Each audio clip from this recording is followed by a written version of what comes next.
Good afternoon, folks, and welcome to my home. About 2 years ago, in a lucky draw find, my cousin Nick found a couple of old catalogues from advertising legend Silica Systems. You'll remember the ads from every single early 90s magazine. In July 2024, I joined industry legend and alleged shell suit enthusiast Professor Stuart Ashens MD to flip through the earlier one and make occasionally humorous comments on it for the benefit of chat. With the kind permission of my host, the conversation is presented here in its multi-hour entirety.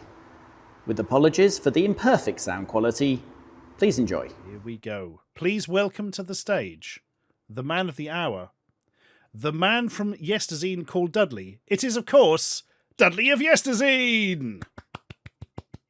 Hello, folks. Hello, Ashens patrons. Hello, slightly less valuable Ashens viewers.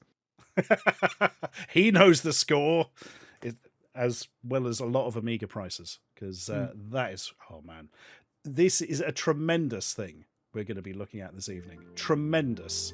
So, I don't know how many of you remember Silica Shop, but myself and Mr. Dudley certainly do. Did you ever buy anything from Silica, Dudley? You know, I actually am not sure I did. Which is probably why I don't have the catalogues. These came from my cousin. I don't think I did either. I was convinced that I'd got my ST from one, but looking at it, I didn't, because it didn't come with all the weird free shit they used to offer you. You don't have 15 games in dual cases that you never ever played. So, yes, like that chess game. Yeah. Amiga chess? AMEGA? What does that even mean? Yeah. No, I remember a Honda bike game that I wish I didn't. A friend of mine had the, I don't know if he got it from Silica or not, but he had the Power Pack, which came with like a million games, almost none of which were any good whatsoever. Oh dear. But this one specifically is Amiga the Guide. And my God, there's some stuff in this. I am in fact going to blow that up to full size. There we are. I shall send that over to you, Mr. Dudley. If I press the right button and don't attempt to share with you the chat screen, which you can see anyway. There we are. Bloody marvellous. Apparently my voice may be recorded. I wasn't informed of this. What? Who would do such a thing on Twitch? Or work out how to turn it off? Oh dear. Do you know, this has just reminded me of probably the worst thing I own, which is a copy of useless antivirus software for both ST and Amiga, which came in dual cases, and I'm pretty sure came from Silica at one stage. Why do I have these things? What am I going to do? Nostalgia Nerd's birthday. Sold. It's quite a high bar to be the worst thing you own, Stuart. That's true. He says, looking down on the desk at the action figure that I don't even want to think about. Yep. Anyway, let us throw the people at home, or throw over the image to the people at home. Sentences work better when I don't miss half of them out. Right. Amiga Square says, I certainly remember the great big info-packed Silica ads. I never bought a single thing from them ever. I was fearful of troublesome complications if I mail-ordered a game or whatever and it didn't work properly. Oh, mate. I bought something from Special Reserve online and it took them over a year to deliver it. Like, genuinely a year. I don't know if they were just looking for stock or something. Oh. That's a boring story for another day, because today we have this. Look at that. Such beauty. So, you say your cousin had this, Dudley? Yeah. My cousin Nick had a 500 plus at the same time I had an Amiga, and he was doing I assume a loft clear out, and just discovered these two. So he handed them to me to scan. And then I thought, why keep this pain to myself? It's astonished me, because I vaguely remember seeing one of these, but most of my memories are just the ads that were in the magazines. So to see something this in depth from Silica folks. is the depth we're going to get to in this. And I don't believe these are online, but I'll up them to archive.org tomorrow. So yeah, if you want to look back, you will be able to see them. You are doing God's work, sir, and also Satan's work, but that's just how the Amiga works. Yeah. Bobaz, 37 months. Thank you very much indeed. And Timolay, thank you for the 20 bits there. He says, I watched Come From Away in Ipswich yesterday. It's a brilliant musical. Oh, come from away? I don't know the first thing about that. But there we are. Kumimono is asking a dangerous question. What is a good CD32 pad in 2024? Jamming a fork in the slot and hoping. I mean, you'll get a better gameplay experience from most games doing that. I think it is the upcoming thing that I do describe the CD32 pad as the worst thing you could plug into anything. So, yeah. I mean, I can't argue with that. I had the first edition one where the glue on the thumb pad comes off when it gets warm. And we were playing... Oh, I can't remember the name of it, but it's like a PD Street Fighter 2 knockoff. Attempting to do the fireballs, and after about a minute, just all the glue came off into a big blob, and the top of the god-awful pad was everywhere, and absolutely dreadful. So, I think I have an answer for you, and the answer is... Monster joysticks. Do one of their joysticks with all the CD32 buttons that's wired up correctly. That is probably your best bet. I think for games that don't need all the buttons, a Mega Drive pad will work. Oh, that's a good point. Because very few of the games use all the buttons, do they? No, because they were mostly computer ports. That's exactly. In fact, a disturbing amount of them still only use one button and have up to jump, which is the ultimate insult when you spend money on something. I'm assuming the answer at the time was, I think Competition Pro did a third-party pad, and chances are that's at least better than Commodore's. It's tremendous. I think it was also known as the... Is it the same as the Honeybee pad? But I've used one briefly. It was very good. Unfortunately... they became the thing to have, and you're going to be lucky to find one of those that you don't have to mortgage your house for these days. I can actually answer Arxie on this one. Assuming we're talking UK, multiply these by about 2 to 2.5 to get today's money. Bloody hell. Yeah. That's from 1992, but this is only 93, so it's not going to be a lot different. Bloody hell. That's frightening when you think of it like that, isn't it? Oh god, I was looking through a PC format at modems, and they start from what is now 4 figures. Whoa! So, 9600 board. Good God. Just so you can complain about Star Trek or whatever with some bloke in Wisconsin. That's very expensive. Yeah. It's all the internet is these. That's not even half a joke. Deepuck03, 28 months. Thank you. Jenks83, 37 months. Thank you. Gamara 2010 asks, would a 6-button Sega joypad give you more button to use? No, I think if I remember if anyone correct me if I'm wrong on here, but I think with a Mega Drive pad only like the first 2 buttons work or something. I haven't tried it, but I think you're right. Yeah. I think you can potentially blow something up by pressing all the buttons down as well, but I can't remember if that's true or just some bollocks I was told. Or just someone hoping. Yeah. Probably. There's a streamer called Duke Donuts, an American guy, and he does a lot of stuff for the CD32. And every time he tries to do anything with it, he ends up just becoming almost mad with anger because nothing ever works properly. We have a sort of running joke of if he's having a good day, just get the CD32 out. That'll stop that. Yeah. Fix your mood. I have just noticed that the free software for the CD32, and it's not inspiring. Because, oh my god, I mean, they've misspelled it. It's Diggers, not Digger. But that I seem to remember getting marks in the mid-40s and being pretty appalling. They've given you Lemmings on a machine with a pad, so you've ruined the one reason to have an Amiga version of Lemmings. Oscar was that Graph Gold? That might actually be a reasonable platformer. I believe it was Graph Gold. It's okay. We're one of those things. Exactly. It's fine for an Amiga one. If you had it on your Super Nintendo, you would take it back to the shop. Yeah, that is exactly it. Amiga Timberlake, Square's right. Thank you for the twiddlies there. Oh, sorry, Andy.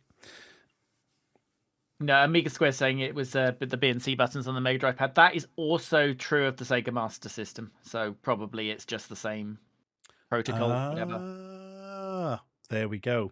Yeah, because technically the Amiga had 2 buttons to be used, but just they never sold anything that used them, really. Yeah. I think it was like probably about 2008 when I discovered it had 2 buttons. I was like, what? But I had one for years. Why did I never know this? Wait, up wasn't a button?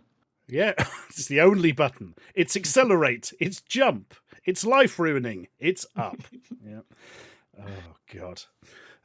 So yeah, this free software, Oscar, Digger, and Lemmings. So Oscar and Diggers, if I recall, came on the same CD, didn't they? And Or at least there it was was, available as a compilation. and the other one had something like Wing Commander and Dangerous Streets. I mean, the world has been apologised to for Dangerous Streets on many occasions. It's a Street Fighter 2 beta from Commodore. Oh God. Wing Commander is actually a really good shout. It is. Wing Commander's great, especially on the 1200 powered Yeah. machines, like the 32, because it actually runs at a decent frame rate. It's And pretty you'd be good. comparing it to the 500 and SNES versions and to the PC that cost £1 million. So actually, you could almost have sold a CD32 with that until, actual 32-bit machines came along. Which leads me to that boast. The world's first 32-bit CD-ROM console, coloured black, with Amiga written on it. They're being quite careful because I think the Jaguar exists, but not 32-bit and didn't have a CD. They're very specific there. Yes. And I'm still thinking, was the 3DO ahead of that? I would have said yes. I genuinely would have Yeah. said yes. Yeah. I'm not There going we to are. look it up. Yeah. It's not worth thinking about. Generally, No. anything to do with the CD32. I have owned, I think, 4 different CD32s in my life, and I don't know why. I don't know why I have keep one. buying them. I don't know if it works, and I'm kind of thinking I'm happy not knowing. Schrodinger's CD32 is the best Yeah. type. Yeah. It can sit there on the shelf Absolutely. looking actually quite nice, and no, that's the end of the sentence. Mine definitely works, and also has a really amazing modern accelerator card thing in it that came with it that I don't really know what to use it for. Wing Commander. The correct answer, yeah. It also, my previous one had an SX1 with it. And that was one of the worst things to ever exist. Because I think it took me like an hour to get it in and out to the, moving the interface in and out until I got to exactly the right point where it worked. And then you daren't breathe near it. It was just so bad. Like the ZX81 memory expansion that disconnected if someone coughed in a field 4 miles away. God, the RAM pack wobble, yes. And of course, disconnects RAM while something's running. Yep. Yeah, that's going to be a crash. Yeah. Bloody hell. You got the terrible fire card, I think, says Enigma. I think you are correct, Enigma. What ho, Snorkers? 45 months. Thank you very much, Snorkers. I hope you're well, my friend. We must grab another drink in Barcadia or similar soon. We'll drag Dax along. Why not? It's an official stream now, Snorkers here. Yeah, absolutely. It's always official when Snorkers here, because he's always got the correct hat. Mm-hmm. Yeah. Right, what else have we got on this page? People have already said that the CD32 pad looks like something generated by AI, and I see where you're coming from. Yep. I want Several to know... people... Go on. Oh, no, sorry, no. By all means. Several people pointing out that actually the 600 now looks cheap. Which it probably does. It's pretty much, I imagine, December 93, that's pretty much end of life. They were trying to throw themselves all in on 32-bit at that point. But actually, yeah, if you could get a guaranteed working box 600 for 189 now, you'd actually be happy. Yeah, bloody hell. I always regret, I moved into a flat many years ago, and inexplicably there was just an Amiga 600, just left there by a previous tenant. I don't know why I didn't take it with me. Probably because I didn't have room at the time, but... I need to tell you about the bastard at work. God. This is only semi-related, but he caught his neighbour throwing out a C64. And, obviously he ended up taking it. It's one of the 1982 ones with the special label, and it's worth quite a lot. Bastard. Oh, bloody hell. Was it the gold label or silver label? Either way, one of the first issue ones, and he rescued it from out of his neighbour's hands into a skip, or rather out of the skip. Bastard. Crap. I've noticed something else here. The 600 is, of course, the Lemmings pack. So way to make giving away the Lemmings with the CD32 even more pointless, because I don't think there was a 1200 Lemmings. I think you're just getting same Lemmings but with worse controls with that 32. I think you're 100% correct. Yes. Yeah. So, excellent work there. Yep. Thanks, folks. Thanks. Or it comes with Deluxe Paint 3. Okay, that's of course it does. Yeah. Yep. No, I'm happy with that. Yep. I noticed later in the catalogue they actually do sell Deluxe Paint. Did anyone pay money for Deluxe Paint ever? And if so, why? I did. I paid Really? money for Deluxe Paint 4 on original discs at a car boot sale. Ah, Yep, and a it was like, loophole. I think it was like £3 or something, because it wasn't in a box. It was just a load of discs. I went, oh, I haven't got Deluxe Paint 4. I'll have that for £3 or whatever. No, that I'll Yeah. allow. But like later in this thing, they're selling it for measurable money. We'll get to it. No. I'm going to blot that bit out. I can't live in a world where that was a thing. Oh, God. One thing we're at this point is they've upgraded their gifts from, RCF Honda and unidentifiable chess game. That's a pretty strong 4-pack of freebies. So the Chaos Pack here, yeah, Nick Faldo's Championship Golf. I don't know. I've never played Perfectly it. I can't valid comment golf on game. that. Yeah. Chaos Engine is wonderful. Yeah. Pinball Fantasies is wonderful. And Syndicate's pretty great as well. That's genuinely impressive. Yeah, even as not the biggest fan of Syndicate, those are 4 that'll be better than anything Commodore put in the box, most likely at this point. Speaking of which, we move our eyes slightly to the right for the Amiga 1200 Race and Chase Pack. All right. Trolls and Nigel Mansell. That's fair enough. Nigel Mansell is a tremendous racist, so that works nicely. Yeah. Wonderful. Yeah. Sorry, too easy. The Trolls thing is probably awful. It is. I think that's the one where there was like a Super Trolls sequel that was Mr. Blobby on Amiga or something absolutely ridiculous. Oh, crikey. And presumably a platformer, because they're always platformers. Oh, right? Absolutely. Absolutely spot on. Yep. Got it in one. So yep. It says Race and Chase. Is that my scanner's slightly blown out the middle, or is it literally just the 2? I think it might be just the 2. Okay. Thanks, Commodore. Yeah. Brilliant. I love if you read down the points. I mean, you could do Ashens' voice to read down the points, but there's one that's caught my eye. Certainly. 32-bit processor, 14.19 megahertz clock speed, 16.7 million colors, optional hard drive, stereo sound, enhanced graphics. Optional hard drive is a feature, is it? Because, it's also optional Ferrari and optional house in the countryside. Also, have you seen the fucking price of the optional hard drive? I have. From £449. I think that's a bundle rather than just the price of the hard drive, at least. But God, that's... Yeah, that's going to be like 20 meg at that point, isn't it? Oh, you might just fit Nigel Mansell and Trolls on there. I remember a friend having, or a friend's elder brother actually, having the massive A500 hard drive you slapped on the side. And I can remember you had to manually park it before turning it off, which seems insane by today's I had that on my first standards, PC.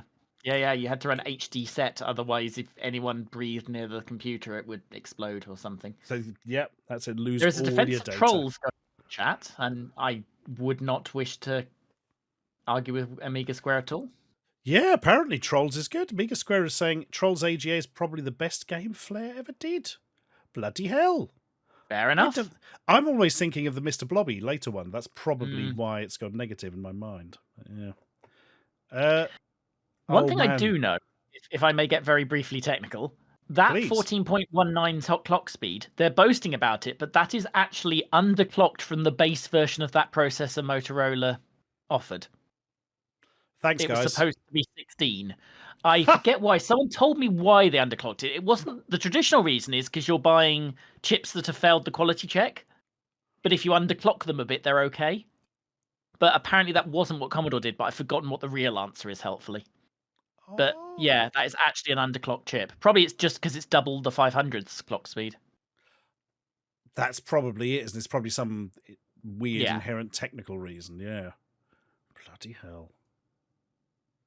So I've just seen the weird extra Silica bits. Oh, yeah. GFA Basic 3.5 interpreter. And Photon Paint 2. No.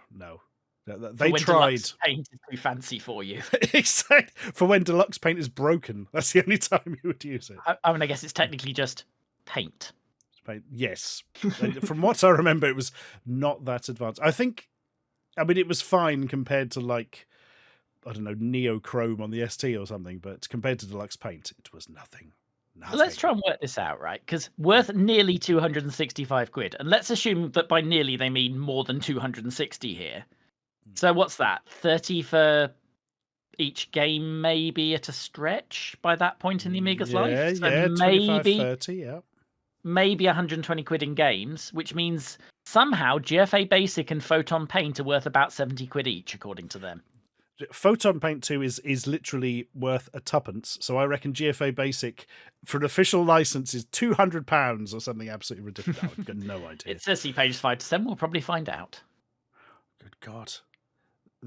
We've only looked at the cover and already this is amazing. I know. Right. Next. Oh my God. Look at this. Yeah, I double page scanned. You're going to have to do some zooming. Oh, man. This you didn't get in the ads. I want to see the experienced service engineers. Oscilloscope. Tie. Why would you wear a tie while doing this? That's just dangerous. Because they're coming in to take a photo that day.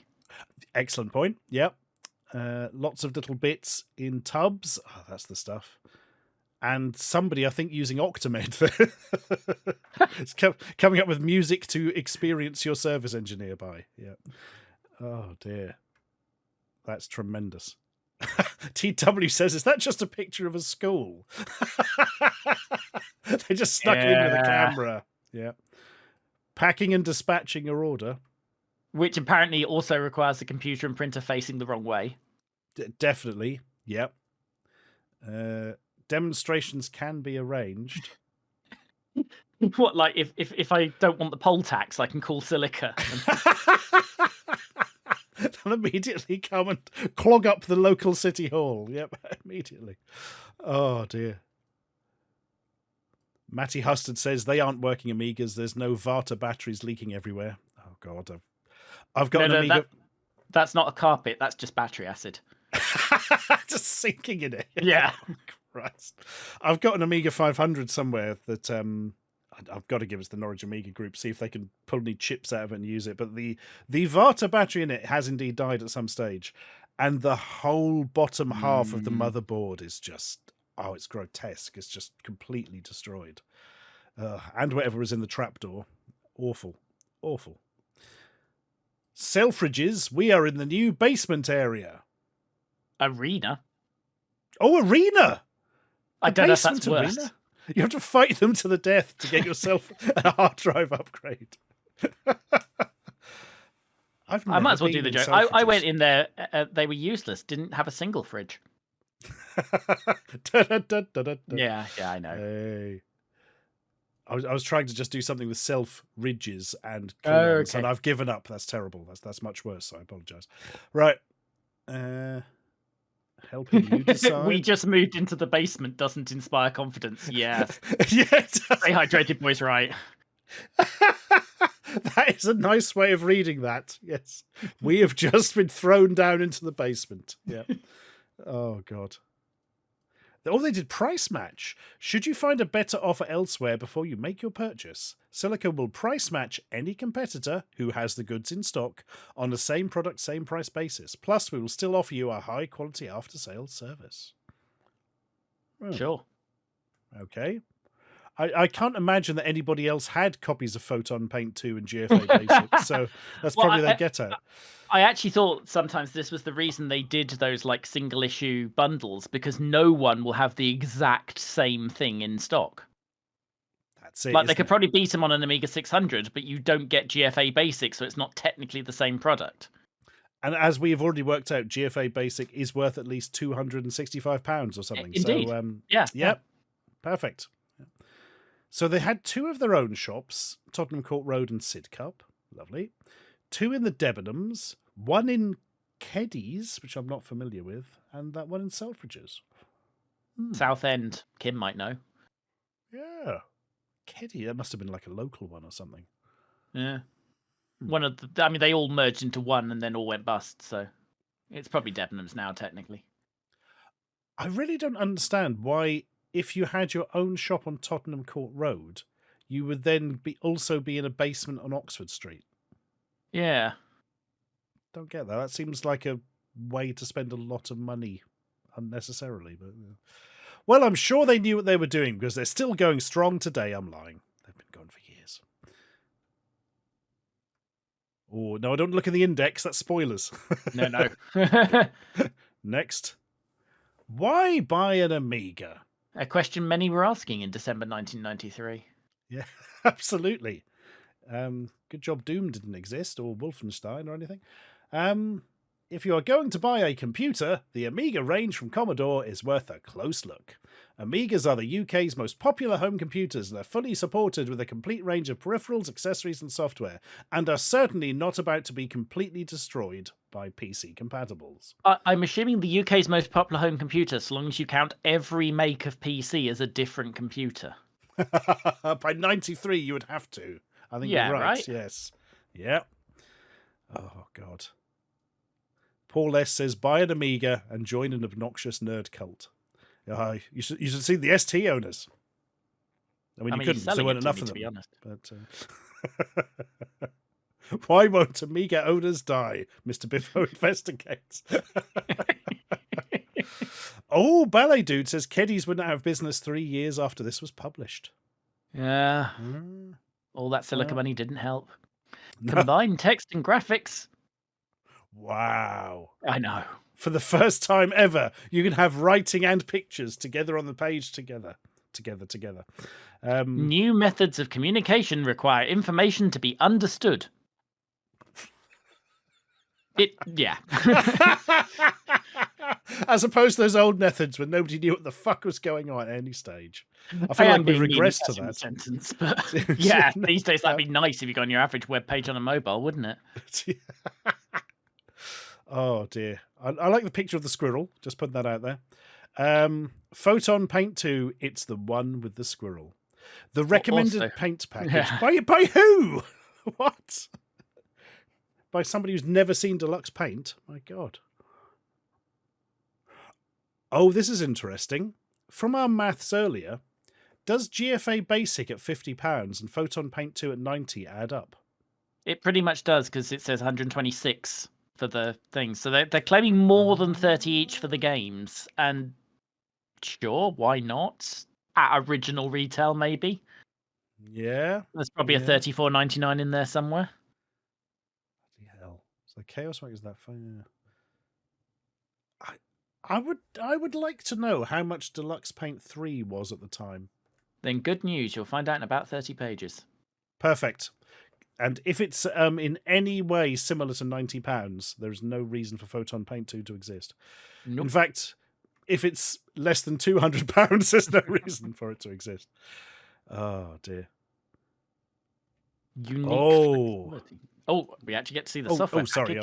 Oh, yeah. I just spotted the words unique flexibility, no complex commands. You did not use Amiga DOS, my friend. Oh, yes. Little bit of command line in there as well. Yep, just to keep you going.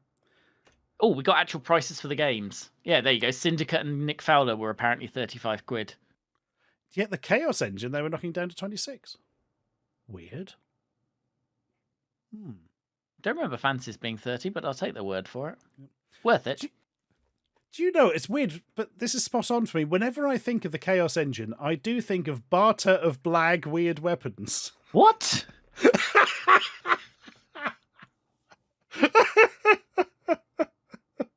Does it mean barter or blag? As in you can buy them or find them? I think so, and I wonder if this copy was faxed to them. By a maniac. Who would say barter or blag when you don't blag it, you just find it, don't you? Just find the upgrades when you shoot things and it says node activated. You know. I never quite got far enough into answer the question definitively, but yeah. Oh dear, that was a mighty game though. A mighty game. Never played the sequel. Yeah. Oh God, we weren't any good. I don't think we ever finished it. Played it for bloody ages as well. Isn't there a weird Mega Drive version or the American version or something where they replace the vicar with a scientist or something? Isn't that the American? Doesn't it have a different name? Yes. Yes. Like Mercenaries or Soldiers of Fortune or something. Yeah, someone will know. There you go. You're right. Fortune. There we are. Ballet Dude points out that Barter of Blag is a great band name. Yeah, bit of post-punk. Yep. I have a test for that. It's a good band name if you can yell, "Hello, London, we're Barter of Blag." Yeah, that works. Yeah. Yeah. If that scans, then it's a good band name. So, yeah, I'm with you. Perfect. We should form that band ourselves. Snorkers, what are you doing next weekend? We'll sort it out. That's Martin okay. He can Parr, beat 46 everyone else months, in the thank you. band. Yes, simultaneous, just running between the hats. Yeah. And Snorkers there gifting us up to Kumimona. That was very kind of you, Snorkers. Thank you. Right. I have played the other 3 games, so I will point out Faldo. I mean, just go by graphics. Perfectly decent golf-looking game. For an Amiga game, looks perfectly nice. Yeah. Yeah. And we know Syndicate, and we're all behind Pinball Fantasies, right? Even though we spent 97% of our time on that game playing Partyland. Oh God, absolutely. Or Party Time, as it's apparently been renamed in the screenshot. That's just wrong. It is, because they get it right just below it. Oh yeah. Also, dollar? No. So again, this is faxing and not checking, I think, isn't it? Oh dear. I don't think I ever remember even playing Speed Devils. It's quite empty for some reason. It's got a long loop at the top, presumably because they were expecting it to look quick, and it doesn't, but there's also nothing else on the table. It doesn't quite work. So you probably played it once and then went off to play Billy and Donna Kebab again. Stones and Bones was okay. Partyland. Billion Donna Kebab. Partyland was the one. Oh, so good. Which is what the problem was, because that was the one they put in all the demos, so everyone just played the demo. I was literally about to say I had the demo on the CD32, and just played it over and over. Yeah.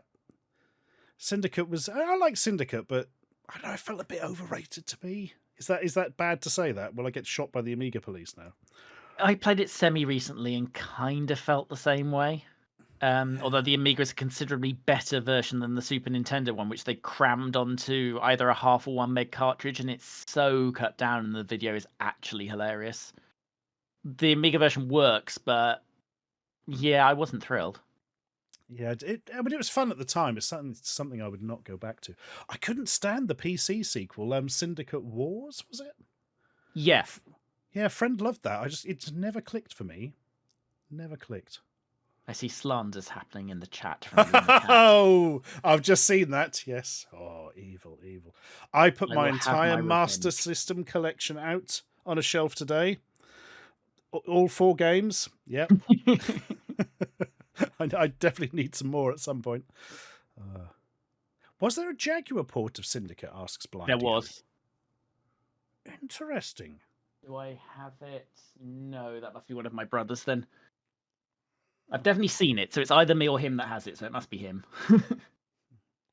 God, my Jaguar collection it's bad even for a Jaguar collection. There's Ultra Vortec. Oh no, Kasumi Ninja. That's even worse, much worse. No. Club Drive. Got an original copy of Club Drive. Yeah. All the classics. Oh God. Right, that's the Chaos software pack. I could do an entire stream on Club Drive. What is Club Drive? Have we ever streamed Club Drive, folks? I feel like I've not streamed Jaguar at all, actually. Club Drive. That's the one where Mr. Biffo said people were openly laughing at it at the press events for its launch. Yeah. Oh, God. And Atari had pinned everything on it and genuinely expected people were going to be wowed by that. It's astonishing. I can see what they were going for, but no, that game does not pull it off. And then, that was at the same time people were playing Ridge Racer on the PS1, wasn't it? I'm not sure it was on PS1 yet, but it was definitely on arcade, and you knew it was coming to PS1, along with Daytona. And Daytona Saturn wasn't the world's best looking conversion, but it's a bloody great game. Didn't they?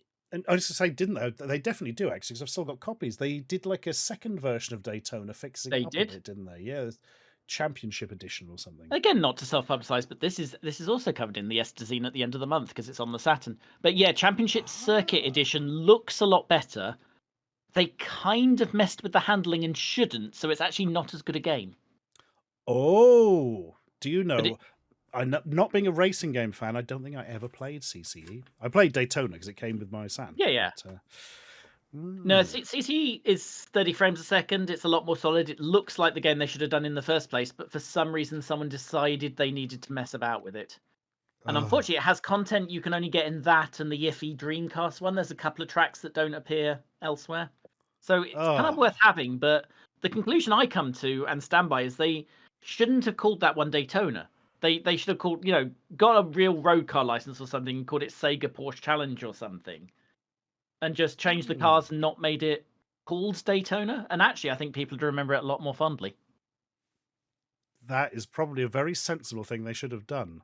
But I suppose they were just thinking, Daytona will sell more. Well, they were rocked by the fact that people put Daytona and Ridge Racer next to each other in Future Zone, and no one is walking out of that shop with a Saturn, unfortunately. And also, anybody with a Saturn probably already had a copy of Daytona, and they're not going to buy what is effectively the same game twice. Yeah, I have no idea how well CC sold, but I'm guessing you're right. Not very. I think it's, well, I don't know about the Lupon Saturn prices now. I was slowly collecting them. I got to like 83% of UK releases, and then the discs rot started. No, both Daytonas are quite cheap, like at least sub 20 quid. Oh, for Saturn games, that is bloody low. Yes. Weirdly cheap, and an absolute essentially, if you've got a Saturn, Sega Rally. Oh, yeah. Because every bugger had it, so there are copies all over the show. But you can get it for like a £5, and there is no excuse. It's a tremendous conversion. Absolutely tremendous. No, there was no Sega Rally 2 on Saturn, sadly, Console Ludfang. Unless it came out in Japan, I didn't know, but it certainly didn't come out over here. No. Has anybody got any idea why it says 1,000 and 2,500 on balloons? Are they not from... I was about to say, are they not from pinball tables? But no, they're balloons. Yeah, I've got... Okay. People like big numbers. It makes things look better. I mean, the rockets could be from one of the pinball tables. I guess the balloon might be in Partyland. These might just be graphics from Fantasy. Yes, maybe so. It's leaked out across the page there. And the Syndicate guy is about to shoot them. Lovely. Yes. Right. I dread to think what we're going to get into now. The answer is... Data. Technical... Oh my God! So much data! Holy shit! Oh, it's comparing all the models. Bloody hell. So the 500's gone by this stage. You've got the 500 plus, the 600, the 1200, the 1500 that I don't even remember. Cut down 2,000 to try and make it cheap enough. Oh, would it have been one of the desktop cases with separate keyboard? Yeah, my knowledge of those is weak. 3,000, 4,000 with an 030 and a 4,000 with an 040. Ooh. Bloody hell. That's a lot of ticks. But if you have a 600, you can't have flicker-free VGA output at 31.5 kilohertz. Oh, no. How will we live with it? Oh, terrible, terrible. That we've pretty much seen before. This is the one with the good D-Paint, the actual D-Paint. Chaos Engine. This is the Commodore bundle, not the Silica bundle, but they've still found a couple of they've still got their Chaos pack out from behind the sofa. Oh, it's just this warehouse full of Chaos packs, isn't it? Literally, probably. Well, that did happen because I had one of their later ones that I bought from Games Master Live, and the guy on that stall had literally piles of them. Like the pack, it was Pinball Fantasy was in it, and 3 other games. I forget which. Striker was one of them, I think. But he was knocking those out at like a £5. And at about this time.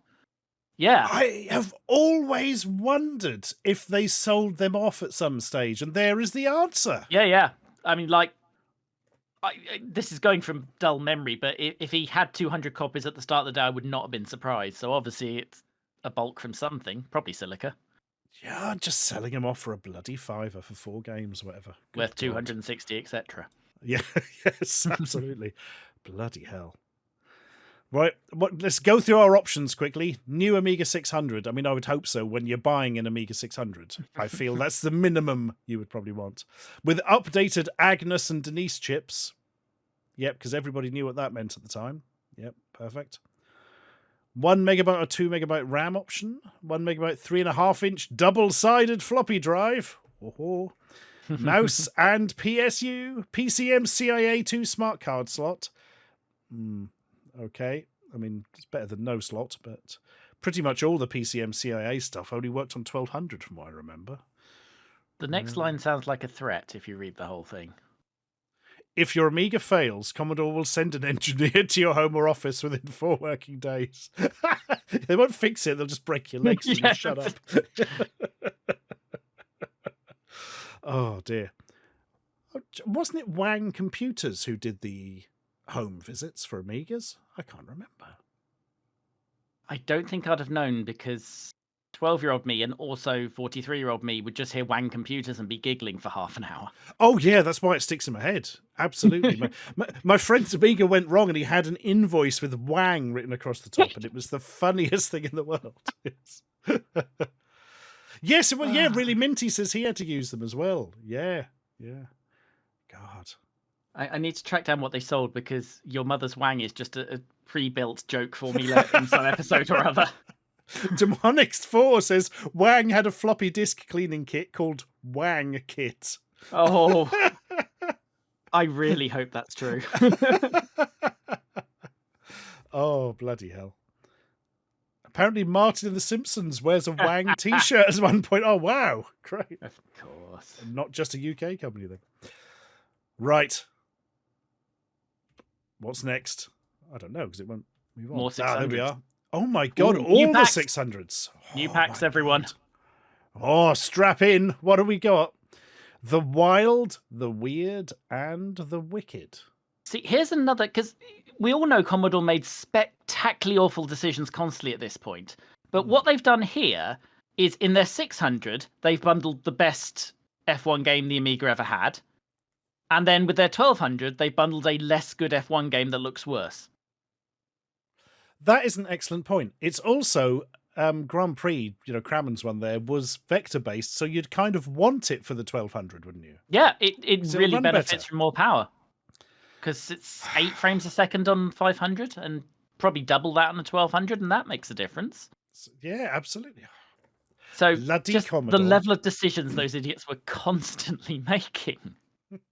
I get the feeling that if somebody just walked into their office screaming and covered in cat excrement and vomited up a regurgitated floppy disk they'd eaten the previous day, they'd have gone, brilliant, do a pack around that. Yeah, just absolutely no sense whatsoever. God. Right. What have we got then? Putty. That's Putty, isn't it? Which is, That's Silly Putty, yeah. Yeah, decent game. Pushover. Pushover is... Pushover's interesting because that's sponsored by Quaver's Crisps, isn't it? It is, but sort of not. If you actually play Pushover, you'll notice that you don't actually run into anything to do with Quavers in it. And the reason for that is they signed the deal really, really late and just about had time to retcon it. Colin Curley is in the intro, and the way they did it is he drops his crisp down a hole, and then he sends GI Ant in after it, and then the game just is GI Ant. Because the game was not written to be a Quavers game, whereas the actually really good sequel, One Step Beyond, stars Colin because they knew what they were writing. Yes, it does, doesn't it? Yeah, you literally control the little... Yeah. Lenny Henry voiced dog man, or whatever it was. Both games are good, to be fair. And they say mind bending, I think here they're right. But yeah, I do wonder if they got some money from Quavers because they're literally featuring their character on the front. Oh, the Commodore did as well, probably. Because that's considerably more than he features in the game. And Putty isn't really on that cover at all, is he? He's just sort of hiding at the back. And the wrong colour. Oh, yes. Yeah, he is the wrong... I thought that was the bloody another ant or something. But you're right, that is supposed to be Putty. Oh, that's ridiculous. And I don't know what the wizard is. Is he part Silly Putty? I have no answer to that. Fair enough. Yeah, what is he representing Deluxe Paint 3? Because that doesn't make any sense. Is Deluxe Paint 3 part of Commodore's offering there or part of Silica's? I think it's Commodore, right? Because they threw it into everything.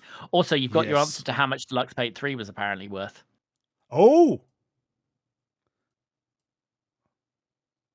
$79. Cheaper than Photon Paint? Whoa! I didn't tell you. I thought you'd be annoyed. Oh my! Right, hang on. I've got to flip my desk. I've got to get my girlfriend in for this because it weighs a ton. 3, 2, 1. Woof! Absolutely ridiculous. Oh my God! And I'm pretty certain you can't use the 1-year at-home warranty to just call around a Commodore engineer to yell at him about Deluxe Paint. If you press 5 but nobody answers, maybe that's the option. Oh my God! A game of puzzles. Can GI Ant save Colin Curley's Quavers? No, because No one can. It's bloody impossible. I don't think anyone's ever finished it. There's probably one walkthrough on YouTube from somebody who died at the end or something. Oh, right. Plus- We get. Oh, hang on. Free gifts from Silica. It's the Chaos Pack again. Is that the number that they put on it last time? It is, but you don't get GFA Basic and Photon Paint anymore, which is probably fair because you don't need Photon Paint. As if anyone needed Photon. That would be farcical to give that away when you've got Deluxe Paint 3. Well, I mention that because it is in the other pack. Yeah. Because it does have Deluxe Paint. Okay, I'm wrong. They give away both of them in the Epic pack. What the hell? What? Hang on, that can't... What? But that's like giving away an ST with your Amiga. You're not going to use it. Like that's... I'm painting with both mice. There's too much art. I can't take it. You've got to put something on your nostrils. 64 meg hard drive, I guess, but still. Oh, my God. This, I think, was supposed to be the adult pack, wasn't it? Because you got, like, Rome-based strategy game and Trivial Pursuit, because adults like Trivial Pursuit, apparently. Oh, yes. They especially like the way all the questions are about Barry McGuigan and out of date immediately. Yep. Perfect. Oh, my God, it comes with Epic. I haven't thought about Epic for years. Oh, my God. Am I confusing Epic and Exile? Exile is the little platform game where you're the astronaut and there's little monkey creatures that go... they keep shouting, Lee, Lee, Lee. I don't know why I remember that. Epic is a vector-based like space simulation action shooter thing. And it's not very good. Okay, so standard Commodore fare then.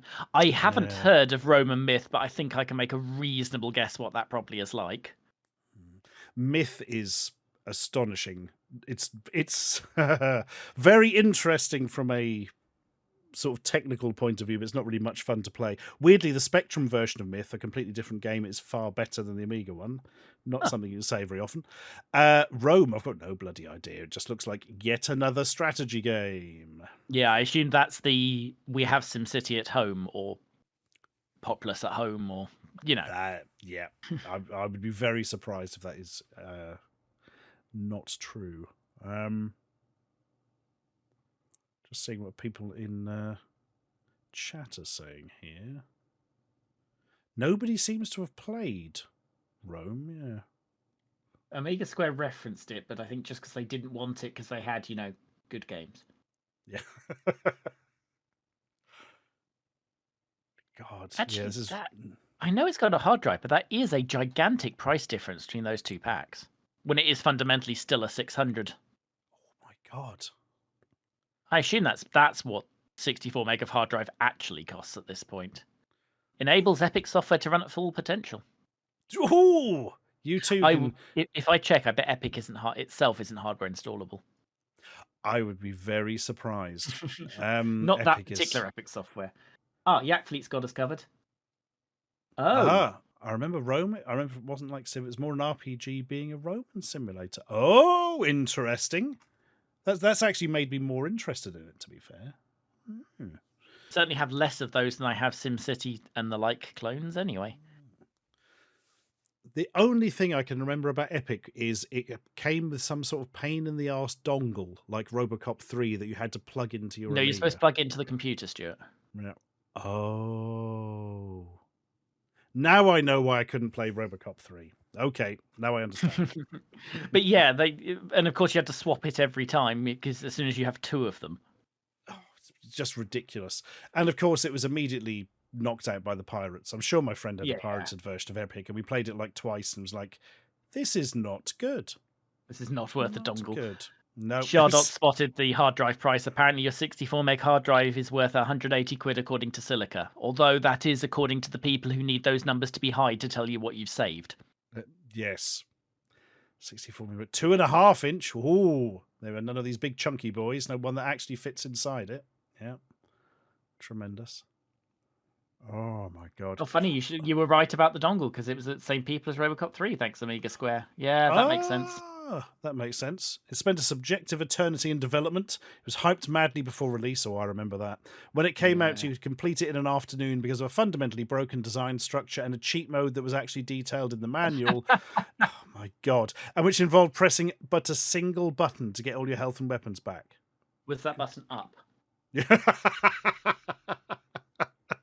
That reminds me of that story of Steven Spielberg was gifted a Star Wars stand-up arcade cabinet by George Lucas, and for some reason he had them install an extra button marked "Use the Force," and if you pressed it, it made you like invulnerable for 2 seconds or something like that.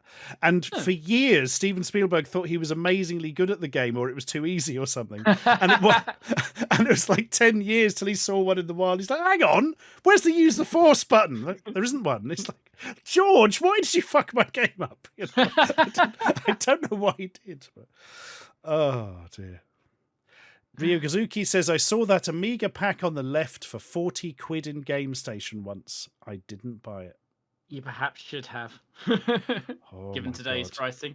I did, for 20 quid in Game Station, get a Pikachu N64, and no one is ever getting that off me. Ho, ho, ho. That box was a score. Oh my God. That's, yeah. I think the best thing I ever bought in Game Station was the Microsoft HD DVD Xbox 360 add-on drive for 15 quid. Yeah, I have one of those. Yeah, absolutely useless for HD DVDs because who's playing those? But if you needed to repair a PC and it didn't have a CD-ROM drive at a certain point, it was the most compatible thing in the world. It was brilliant. You just plugged it into anything and just worked. I don't know where mine is now. That's a bit of a worry. I must find out because I haven't had to use it for years. I mean, you say a worry. Yeah, but it could have escaped. It could be breeding. And how else am I going to watch my HD DVD copy of Jarhead? You know. Right. I remember the Oceans trilogy and the Tomb Raiders on HD DVD, so it's about that era. Oh, hang on. Important. The Ultimate 32-bit computer is over the page.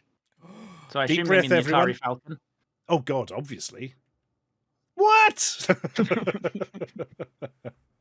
Oh, the new Amiga 1200, 32-bit technology, AA enhanced graphic chipset. The G. And they're really hoping you don't know that EC in Motorola speak meant extremely cheap. It really is. It's the budget. Oh, it didn't actually stand for that, but it was their low-end model of any given chip. Absolutely. I don't actually know what it did stand for. It's just one of those methods of making it so that people in the know it's the cheap one, but yeah, not necessarily advertising that, I suppose. I mean, if it didn't actually stand for anything, it wouldn't surprise me if it was extremely cheap. Resolutions of up to 1280 by 512 and 800 by 600, plus more with overscan. Oh. I stand to be corrected, but that's something of a lie as I understand it. In that basically it can do that so long as you only want to display static images, and even then it's probably going to flicker. Oh God, the flicker of my 1200. Oh, I don't know how we put up with it. Enigma knows what it means. No floating point unit or MMU. Thank you, Enigma. But yes, I know some of this because I recently had to read up about the Atari Falcon, which is why I'm making so many Atari Falcon jokes, so that wasn't a waste of time. But obviously, when they launched the Falcon, the people at ST Format pointed out a lot of the 1200's failings. So I now know what they are. Useful, yep. It is bugging me. They do mean the AGA chipset, don't they? I think they do, yeah. Yes. Maybe I think they've gone... You know how you get annoyed when people say ATM machine? I think they might have just taken that too far and removed the word graphic because it's in the next bit. Yeah, oh God. Maybe the G fell out with them for artistic differences. I've got no idea. But here's that awful race and chase. When I say awful, actually both those games are quite good. So okay, it's just Nigel Mansell's is worse than Jeff Crammond's, and you've bundled Jeff Crammond's with your older machine. It's mad, isn't it? Absolutely isn't. Jeff Crammond's is so slow on the 500s and 600s. It's kind of difficult to play, whereas the 1200s, that was for me the sort of the minimum level of it, you know. While I appreciate the peace of mind, putting 1 year at home warranty in as big a type on your box as the name of the installed game just tells me I'm going to need that warranty. Warranty. With full Commodore warranty. Look, it's going to break, but we'll fix it, we promise. Oh. Trolls, AGA. Platform fun with trolls. I mean, you can't argue with that, I suppose, but I feel like you could have been a bit more creative there, guys. But, yeah. It says AA chipset, which I've missed who it was. Oh, Rota Ring points out that was the AJ chipset's original name, but supported by graphics package such as Deluxe Paint 4 AGA. Fair enough. You don't get Deluxe Paint 4 AGA. Fair point. Yep. You get. Okay, Do you get Photon? Don't even get Photon with this one. They just give you basic, but not Photon. Why? Who decided these bundles? I don't get it. Spin the wheel of bundles, everyone. Let's see what they get in this one. Brrr, there will be no Nick Faldo for anyone. Like, what? I don't... never mind. Meanwhile, and importantly, thanks to Hober Mallow, I'm trying to copy the number of count the number of buttons on my number pad.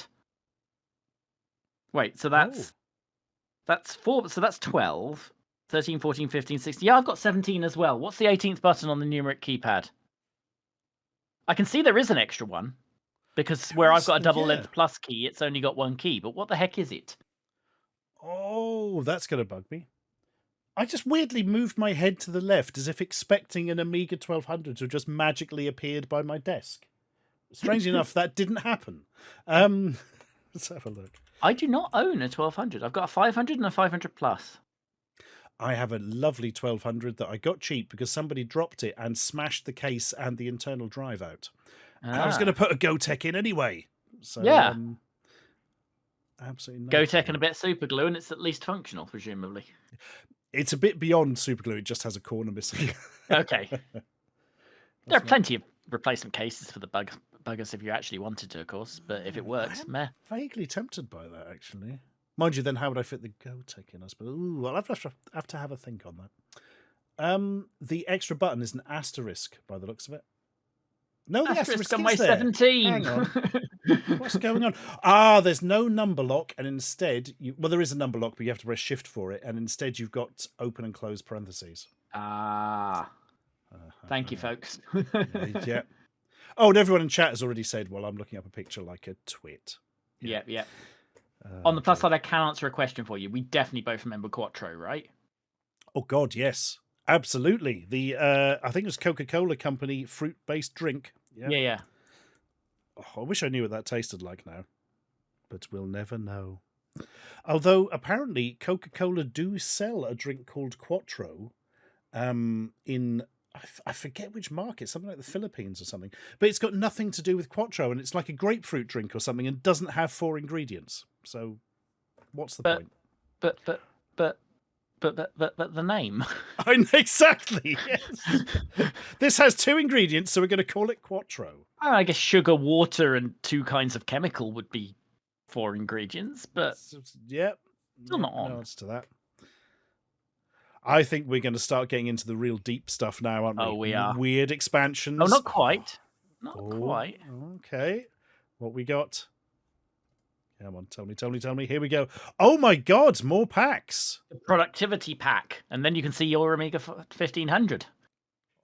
I'm sure you're really happy about that. I weirdly am, just because I didn't know they existed. I mean, it's got dual floppy drives. Who on earth could imagine such a thing except every Amiga owner? Because we all had an external one. Oh, God. What? I mean, I don't want to insult anyone, but what sad sack bought Desktop Dynamite? What is actually got in it? I mean, okay, Dennis and Oscar, but Deluxe Paint, Wordworth, and Print Manager. That's the one your parents bought for you. Yeah, which is why you tried to make sure they bought it from Silica, so at least you had a game of Pinball Fantasies while they attempted to explain to you how to use Wordworth. Oh, God, Wordworth. I've not heard of that for a long time. Does come the Deluxe Paint 4 AGA, though. That's pretty sweet. That is... Yeah, it's... At least this time they when it says supported by graphics packages like Deluxe Paint 4, they give you Deluxe Paint 4, which, by the way, has gone up in price, which I guess might actually make you happy. I think that's because this is the AGA version and previously it wasn't. Yeah. Now costs more than Photon Paint, though, so at least there's fair. that. Yeah, I can live with that. It's not a good life, but I can live with it. I'm guessing Dennis is the American Dennis, not the British Dennis. Spot on. It's the one with a giant-headed Walter Matthau chasing you around everywhere. Yep. Yeah. It's not very good at all. Totally worth £2 more than most other games. Oscar, it's sort of all right, but not great. You take what you can get if your alternatives were that productivity software. Oh God, yeah. Invite your friends around for a go on Digitaprint Manager. Enhanced printer drivers for dot matrix, inkjet, and laser printers. Fair enough. What? So the 500, which internally is mostly a 500 with lots of expansion ports. So this is going to be quite quick. Yeah. And a completely different bundle. Oh my God, yes. Deluxe Paint 3, some account software, and 3 badly photocopied manuals for Puznik, Toki, and Elf. I'll take Toki. Yeah, Toki's bloody good. One of the more unfair recipients of a 73% review I've seen. Oh, that's not on. Come on, that's a good conversion of a good game, guys. Exactly. I don't know Puznik. I do know Elf. Puznik familiar? Puznik it's the one I always get confused with plotting, but it's a cube-based thing, if I remember. It's all right. Okay. The problem with Puznik is there's an awful lot of attempts to make it as a PD game for the Amiga, and several of them are quite successful. So there's kind of no point actually spending money on the original. And Elf, Devious Puzzles. No, it's the platform game Elf, isn't it? I mean, it was, one of the. I thought it was one of those puzzle platformers. Maybe isn't there more than one game called Elf for Amiga? Actually, it's pretty generic, I guess. Yeah. Wait, did they cheat us out of boobs in the Amiga version? Now I'm upset. There's one thing we will not stand for. Oh, it is. No, it is the one I'm thinking of. Yes. Yeah. I think a friend had that. It was all right. So the interesting thing about this 1500 bundle is that they're trying to force you to take an IBM PC bridge board. They're like, look, we know you're buying an Amiga, but we see the way this is going. Maybe you can get an extra 6 months out of it if we give you this. Yep. Yeah. Oh, dear. The expandable Amiga. Yeah, you can holler it out and use it as a holiday home. God. I like their idea of PC compatibility is to give you a 5 1/4-inch drive. I'm not sure that was really true by 1993. And the reason for it is it's a PC XT bridge board. You were buying nothing that worked on that by 93, surely. Good God. If you were finding it at a car boot sale and it had no practical use anymore. Oh. Yeah, I defer to my learned friend Enigma on this one. Bloody hell. Yeah, no. Wait, it's an XT. Fuck that. Yeah. that covers it. Yeah. As Jignomicon says, so you can play Alley Cat. Perfect. To be fair, Alley Cat is great. I spent a considerable amount of my life in 1989 on Alley Cat, but it was already, I think, 6 years old, and this is 4 years after that. We have a friend who streams called Dr. DCCS or CDC, Dr. CDCS, get it right. Canadian fella, and every stream he starts by playing Alley Cat to warm up. Every stream, yeah. God, the Works Platinum Edition, integrated spreadsheet, word processor, and database. I'm having conniptions just trying to imagine using that spreadsheet. It's going to have no decent features at all, is it? No, I've looked at some ancient word processors, and at the time where paragraphs was something worth a bullet point. So, yeah, that spreadsheet is not going to be anyone's killer app for anything. I actually designed and printed an entire 4-page newsletter on an Atari ST. Why? Because I had no other choice. It was that or it didn't get made. And it came out all right, but my God. I was trying to remember what the DTB software was called. Was it TimeWorks or was that the Amiga one? God, I don't know. It'd have been free on bloody ST Action. Not ST Action, good God, ST format. But, Yeah. oh, bloody hell. Well, goodbye, A1500. We hardly knew ye, literally. Ooh, now we're into the good stuff. Oh, now the power, boys. The new lad. Even though it's lost a floppy drive. Oh, yes.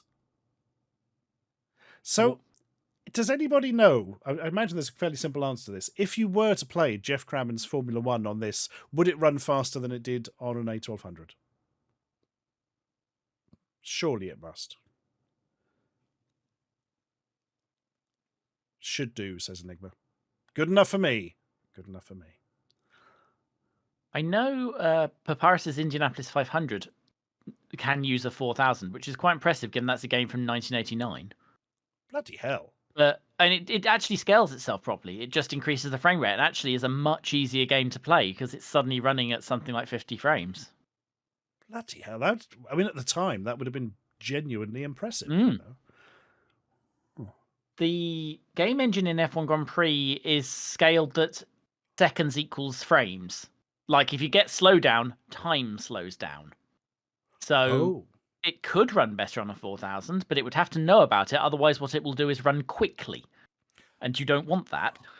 Oh dear. I feel there's very much an upper ceiling on what you can take of that before it becomes...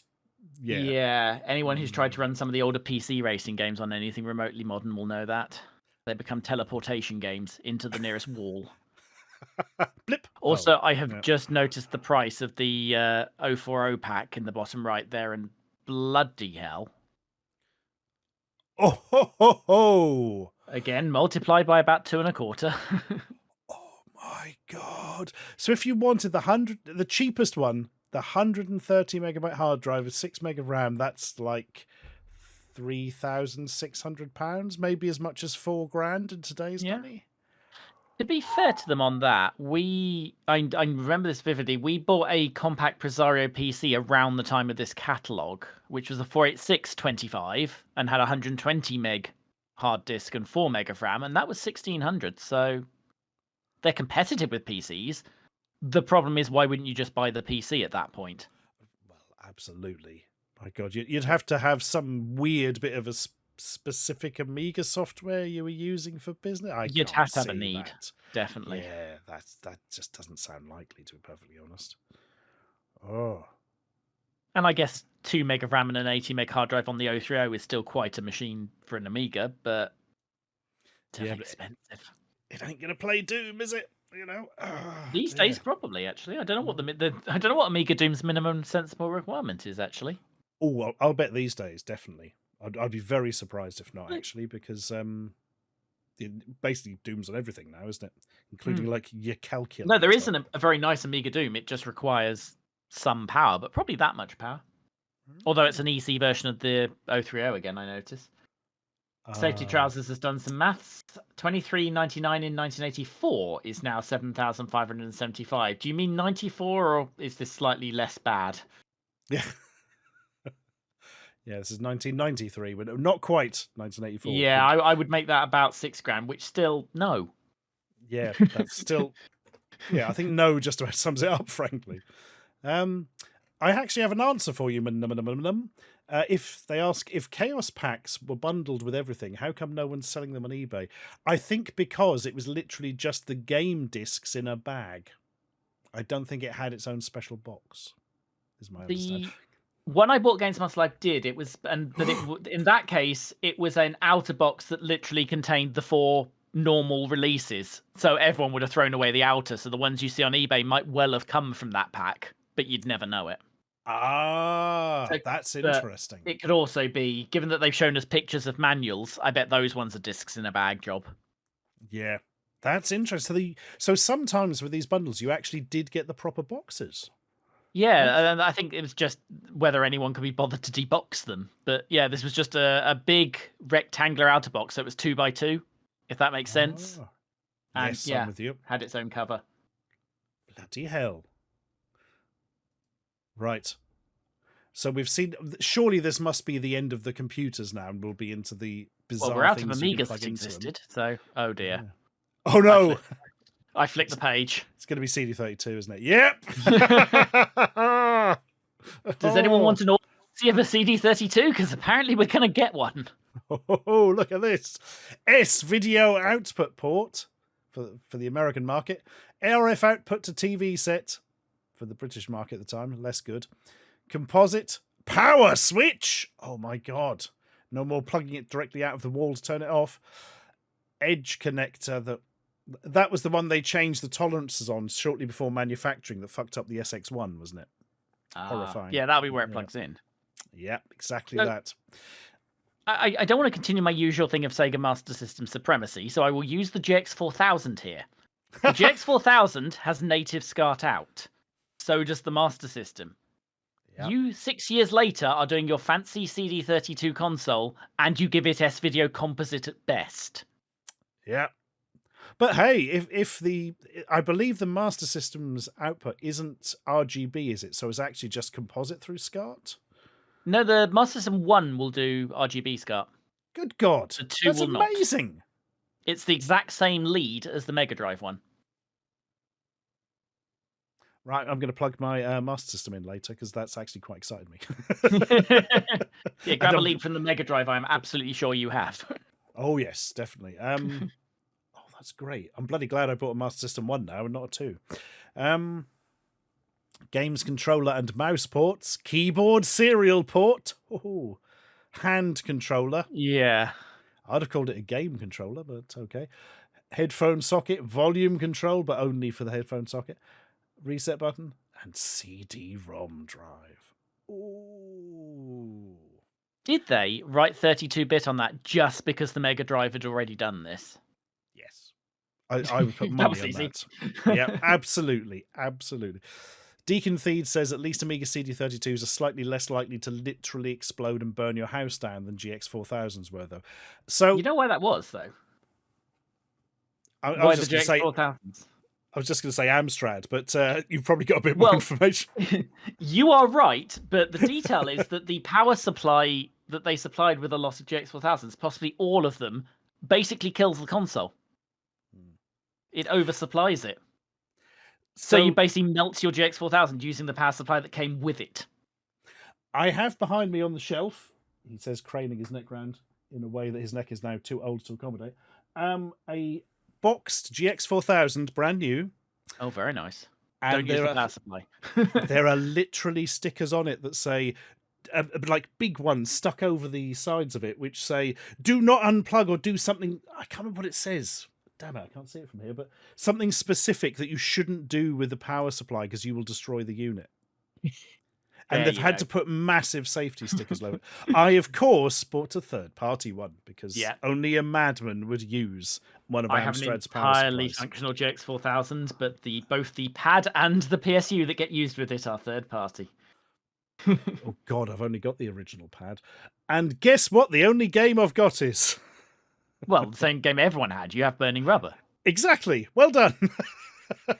Which, I have to be no other fair, games. pretty decent, but really just a remastered version of Wet Clement. Yeah. But a nice one. Just anything else for it is far too expensive to actually even consider bloody getting.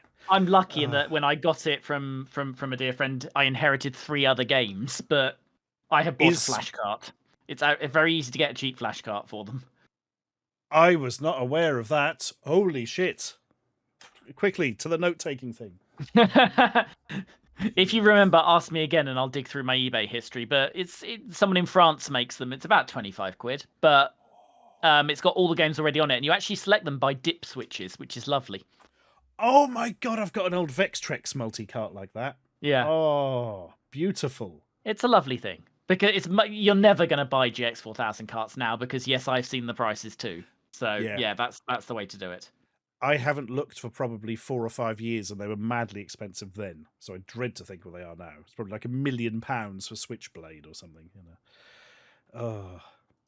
Deacon Theed says, I didn't even have a GX4000. I had an Amstrad CPC Plus, and I still had Burning Rubber on cart. It was the only cart game I had for it. So I got played the most because I was about 5 years old and did not have the patience to wait for tapes to load most of the time. entirely fair. That. And that actually is a running gag my friends and I still do, that if we see anything plus, we assume it's exactly the same as a normal one but has a cartridge slot. Oh my god, CPC plus. I've got to check all my Amstrads. I've picked them up from like charity shops over the years. I've got a 464, a 664, and I can't remember what the other one is. I have a 6128, which maybe you're missing one. Not a plus. That's perfectly standard black slab of a 6128. I do have a 128 of some type, and I can't remember which one it is. Oh, that was the last one I got. I've not looked at it properly yet. And I'm always slightly worried it's not going to work because the charity shop closed down. But anyway, that's nothing I can do about that. Yes, belt-driven floppy drive, and I have a replacement belt that I will actually replace before I test it because I know they do not last. I will have to do that, yeah. I'm looking at the comparison. I can't help but notice they're comparing it to the Mega CD and not, say, the 3DO. Yeah, it's funny that, isn't it? Yeah. Why would you think they're doing that? I can't think of a single reason. Also, dual speed CD drive, yes, no. Well, fair enough, but also my PlayStation 5 doesn't have a dual speed CD drive. It has a 48 times or whatever. Yeah. Yes, that's a fair point. The Mega CD had a 4-speed. When you're streaming games, it doesn't really make a lot of difference there, does it? No, I actually think they're right. The Mega CD is single speed, but it's a very strange way to phrase that. It is, isn't it? Weirdly specific, as they say. Oh, Nethatir, thank you for your sub there. Bless you. Right, maximum resolution. Well, to be fair, my problem with the Mega CD is that all the FMV stuff looks fucking dreadful on it, whereas it did look at least half decent on the CD32, I suppose. Well, that CD32's maximum resolution would be the same as the 1200, presumably with the same, failing that it would flicker massively if you tried to move anything in it. Oh god, yeah, absolutely. You wouldn't have a game running at it unless you wanted to actively kill whoever was playing it, I think. Yeah. But equally, the maximum version of the Mega CD is not something it can run full motion video at. Oh no. I hope you like little boxes in the middle of the screen, folks, because that's what you're getting. With about 3 colours and 9 frames a week. Yeah. Oh god. CD titles from $39.99 on Mega CD. I'm not sure that was entirely true. CD titles from 1995. Yeah, if you want to play an old CD TV one like The Town with No Name or something, yeah. That's a fair point. And it's all Diggers and Oscar again. It is. No Wing Commander. I feel that's a shame. Oh, they're going to justify it. Prices for quality games start below £20. See page 20, and that's the next page. So we shall find out. Oh, right. As much as I hate to leave behind history's greatest console, I think we should totally do that. Blop. I wish to voice a small objection to this. Was it for my ludicrous lie? Well, ludicrous-ish. Full motion video with optional FMV board. Don't know anybody who had one of those. My God. I mean, it claimed full screen, full motion video was a feature on the previous page. And yes, technically, if you want to spend 200 actual pounds. That's mad, isn't it? Absolutely mad. By this stage, you could probably pick up a second-hand CDI with it already in for about 50 quid. Oh, yeah. Although you do forget how much this stuff costs. Someone at uni was the rich bloke at uni. You all had one, right? Came to uni in 98, and he had a portable DVD player in 98. That cost £1,000 then. Good God. I know. That was our reaction at the time. Bloody hell. So I'm not surprised 200 quid for a full motion board, to be honest. But yeah, the guy spent £1,000 to portably pay DVDs. Good grief. I'd have just explained the films to him for half that. Yeah. Good and then God. 2 years later, of course, the PlayStation 2 comes along. Warrior Miller says you could, Stuart, but then you'd have a CDI, and that's not good. That currently have 2 CDIs. One of the smaller desktop ones, under the telly ones, which just doesn't work properly and just sort of dies after 2 minutes of doing anything. And the other one is one of the handhelds, which is pretty rare. Not actually worth a lot of money. It's not the one that's technically Sony's first home console? It might be. Technically Sony's first home console is the Intelligent Discman, which is just a CDI portable, so it might be. Oh, I think the Intelligent Discman is posher than my one. Mine's a horrible big lump, which was only used for retail point of sale. And is the most common of the portable CDIs. And it has so many dead pixels on its screen. It's genuinely frightening. But it's the only CDI I've got that actually bloody works. So there we are. So when I feel like a game of Zelda Wand of Gamelon, I tell myself to stop being stupid. But if I want to play it, that's what I'd have to play it on. Rewatch on YouTube the bit where that guy says my cakes will burn, and you've seen the good bit. Yeah, this exactly correct. Exactly. We have software prices. Oh, what have we got? It's from 1995, and the first 1995 I see is the demo CD. The demo CD 2? Oh, sorry. New. Oh my god. Or 11, maybe 11. 11, yes. Christ. There are some 15s, though. They're all the Team 17 budget re-releases that are literally just the floppy game on a CD and cost £9 on floppy. Yep. But they're cheap. Yes, for exactly the same experience as an A500 game, but at 50% extra cost. Perfect. Thanks, guys. Guinness Disc of Records 2. How come they're all 2? My God. I assume because the CD-TV had original versions of this stuff. That's it, isn't it? Except James Pond 2, which, obviously not. Yeah. Oh, God. James Pond 2. Never liked Robocod. And it's on every computer and console ever made in some form for some reason. I believe the phrase I used, and I apologise for 2 Your Mum jokes in one stream, that James Bond 2 was ported more times than Your Mum on a cruise ship. One day I would like to know which had more ports, Alfred Chicken or Robocod. I don't know that many Alfred Chickens. I maintain, and this is one of my hills to die on, that the first James Pond is the best James Pond. Oh, it is, it's actually its own distinct game. Thank you. Oh, I don't understand how anybody would even disagree with that. The second one looks cool for about 5 minutes, but it's no fun to play whatsoever. And then there was Aquatic Games. Turning up. No.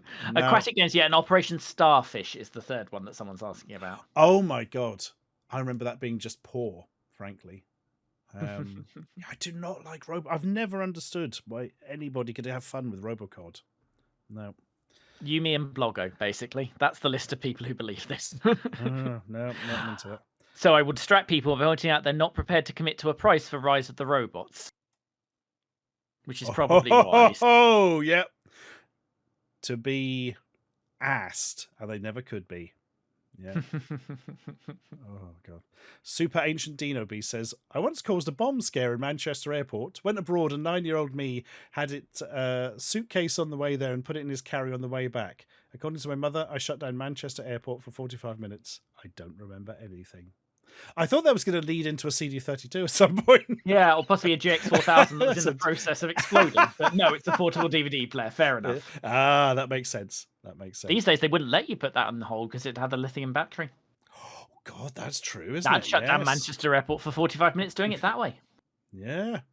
Yeah, of course. They do not like lithiums in the hold, quite understandably. Bloody hell. Oh, Red Panda, Shadow of the Beast. No fun. You can never get on with that game either. No. The second one is far better as a game. It's ludicrously difficult. For me, it's the third one that was only actually fun to play. But, oh, God. Meanwhile, alongside the CD32, they launched the A570, the way to upgrade your A500 to play CD-TV games that doesn't work on the 600, despite the fact they've stopped selling the 500 at this point. Yeah! Commodore! David Pleasance at the bottom giving a weak thumbs up. Oh, bless him. I keep seeing him at events and I kind of want to talk to him. Apparently he's a nice guy, but I don't really know. I don't know. He must just get the same bloody questions all the time. Do you know what I mean? Yeah, but I guess at this point, if he's going to those events, he signed up to that, right? That's true. That is very true. I think that's fair at that point. Oh, dear God. 7 platforms for Alfred Chicken. I mean, nowhere near Robocod, but I didn't realize there's that many. I own the Game Boy version. My God. That's 17 Robocods. Oh, I thought there was only a small difference between them, but there was literally 10 more of Pond 2. Yeah. Amiga, AGA, Amiga. I didn't even know there's an AGA version. CD32, Atari ST, Sega Mega Drive, C64, Acorn Archimedes, MS-DOS, Game Gear, Game Boy, GBA, PlayStation, Masters. There's a PlayStation version. There is. SNES. And it's a late PlayStation game, by the way. I have no answer to that whatsoever. I remember when it came out on GBA, and I was like, what? Where did they find this? You know? Why is it so... Oh, my God. The only thing ported more than RoboCod is Elite, says Chloe Raccoon. That makes sense. Challenge accepted. I mean, I guess what you're talking about is ports that are broadly the same as the original, because I guess, like, the Space Invaders of this world might have appeared on literally everything. Although I guess if they're emulated arcade ones, they weren't ported. You win this one, Chloe Raccoon. Oh, so this is... Yeah, your CD-TV, which this is madness. This is absolute madness. And it's 99 quid here. I'm sure it launched for more than that, but still bloody hell. I mean, you do get 600 meg of public domain. I mean, 660 PD discs. Actually, for 100 quid, 660p discs isn't bad. Forget the peripheral for this.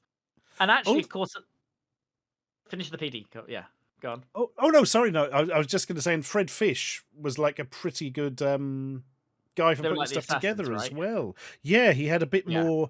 It was better curated than the Assassins, I think. Is even better. But yeah, 660 of those discs. You're going to find some stuff for 100 quid, and you wouldn't pay that for 660 floppies. No, you bloody wouldn't. That's genuinely... What I was going to do, though, was almost have a serious moment. I know. If you got Hutchinson's Encyclopedia in 93, before you had the internet, actually, we shouldn't understate how absolutely bloody amazing that would have been. Because, like, you get stuff like, and I've made fun of it at the time, you get, like, grainy footage of the moon landing on these CD encyclopedias.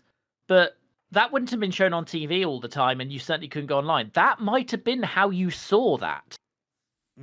You know, it says BBC Sound Archives and ITN and stuff. There is going to be a bunch of stuff there that you literally, as a 12, 13-year-old, as a lot of us were at that time, that was entirely new.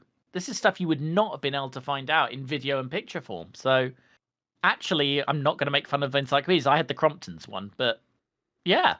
There was some really early CD-ROM one we had on a school library computer. I think it was a Mac thing, and it was black and white. But still... Just like you put things in, it appears almost immediately, and then you can see a picture, and there's audio, and you can listen, and there's a bit of video. It was bloody astonishing. It really was. It's video of Earth from space. You are not seeing that until the internet comes along. See, absolutely. It's one of those few things you could impress your dad with. You know what I mean? It doesn't matter that he doesn't understand how it works, but he's like, well, bloody hell. Look, you can see the thing when you click on it. Yeah. Encarta. It may have been a version of after this. Yeah. Oh, I haven't thought of that for some years. Bloody hell. Really Minty says the A570 launched for £300. I got it for Christmas for £100. And he's donated his to RMC, where it's on display in the cave. Oh, nice. I'll have seen it then. Yeah. I've been there. So actually, even at this time, if what you have is a 500, and I did at the time, 100 quid with those software packages, I hate to say it, but that is actually good. Yeah. It genuinely is, isn't it? Because, I mean, it's one of those things, I've bought me thing, what have you got to look through? Oh, 660 discs. Yeah. I mean, you're not going to be bored for a while, you know. Bloody hell. Well, there we are. We had a good laugh at the ludicrous fact it exists, but at least it comes with something that'll, you know. At least by the time it was a third of the price it launched for, anyway. Yes, that's exactly. There are CD32 accessories coming up. Yeah. And, I mean, the top one is just the essential. Oh! What are you going to do without a spare disc caddy? Well, buy 2 disc caddies, I imagine, for a £1 discount. Caddy. Spare disc caddy for your CD TV. Thanks, guys. Yeah. My first obvious question. 50 quid for a keyboard in 1993. Surely normal keyboards did not cost 50 quid in 1993. I'm pretty sure they didn't. But this one is fashioned in black to match your CD TV. Yeah. It doesn't even sound like an official one. No, it doesn't, rather, does it? No.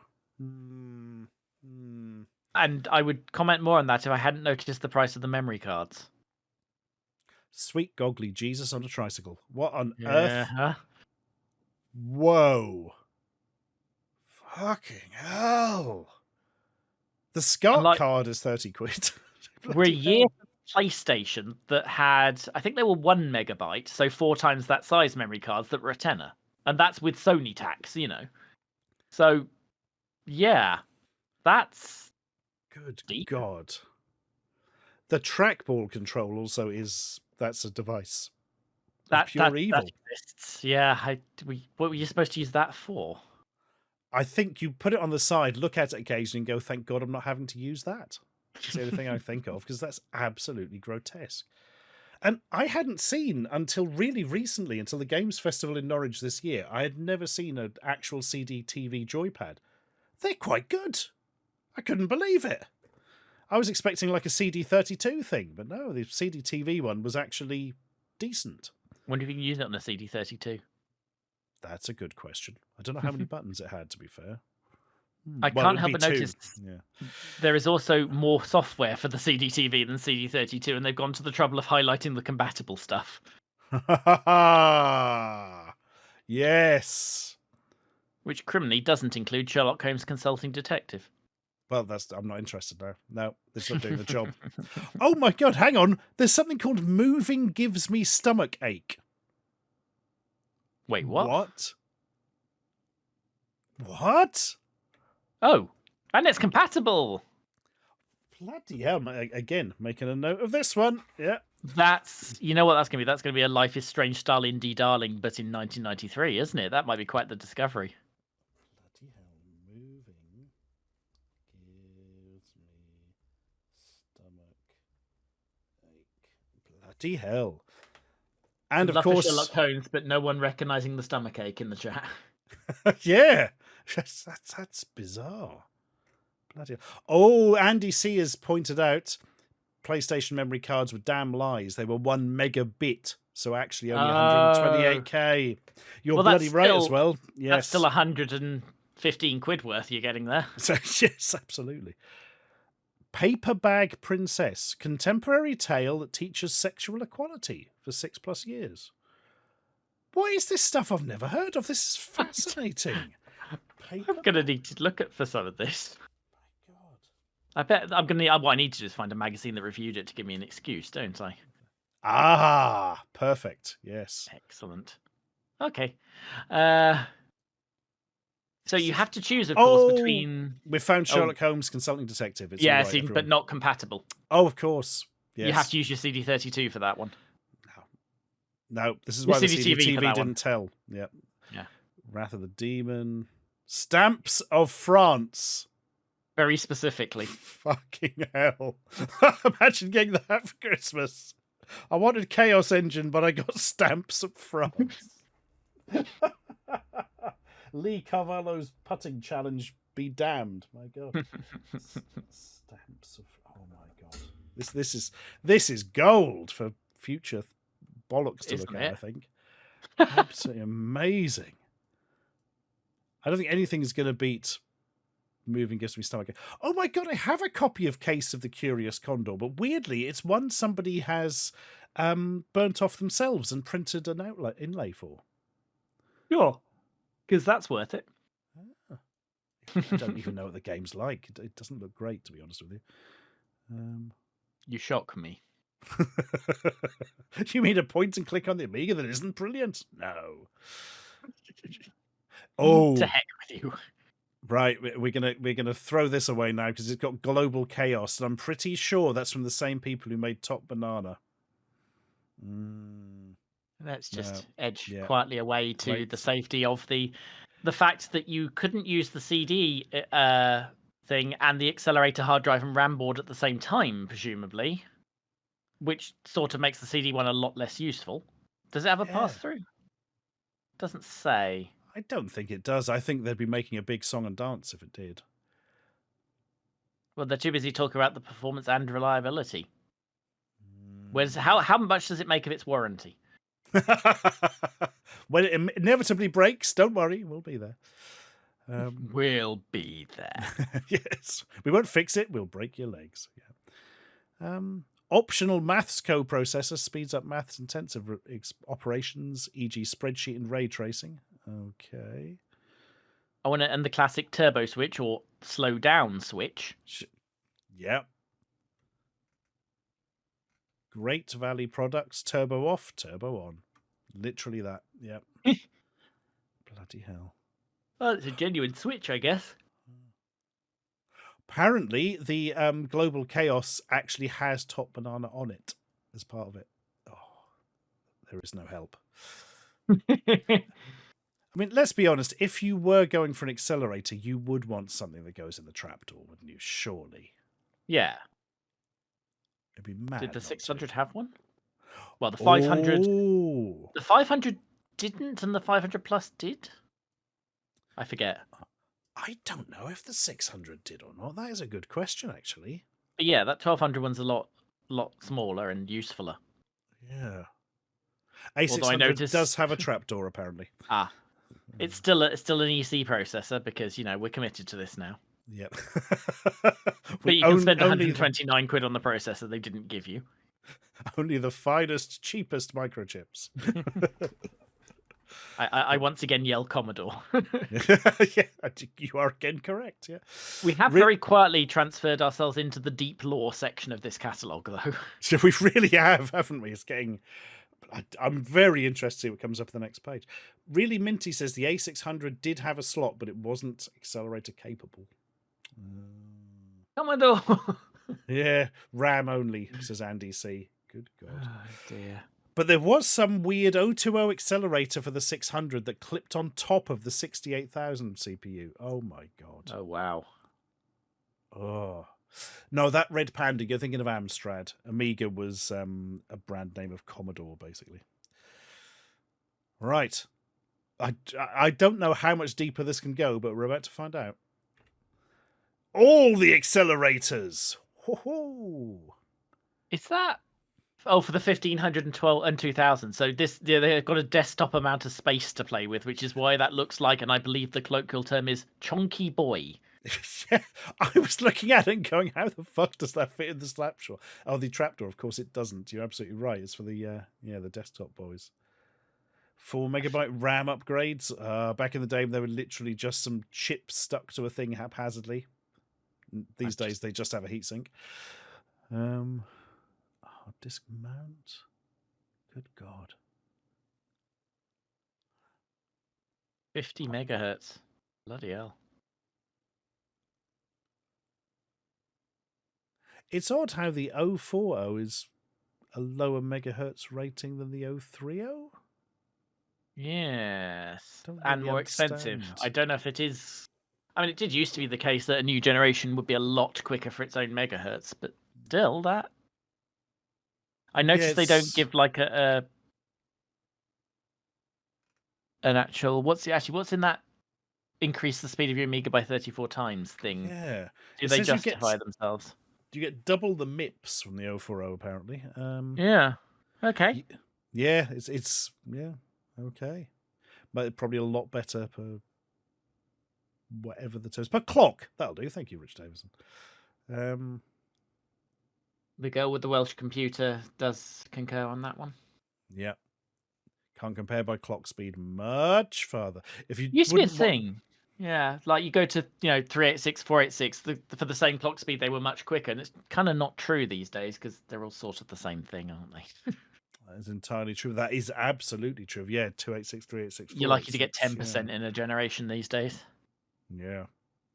DJ68K says you wouldn't want to run an 040 at 50 megahertz; it'd melt. I was wondering if that was part of it, that these boards don't appear to have much in the way of cooling. Oh God, yeah. Cooling was for wimps back then. You didn't even see a heatsink, let alone a fan. My God. And high quality discs from Cow. Media from the Surface Scientists. The Surface Scientists. Come on, that's geology. Come on, guys. Don't claim that.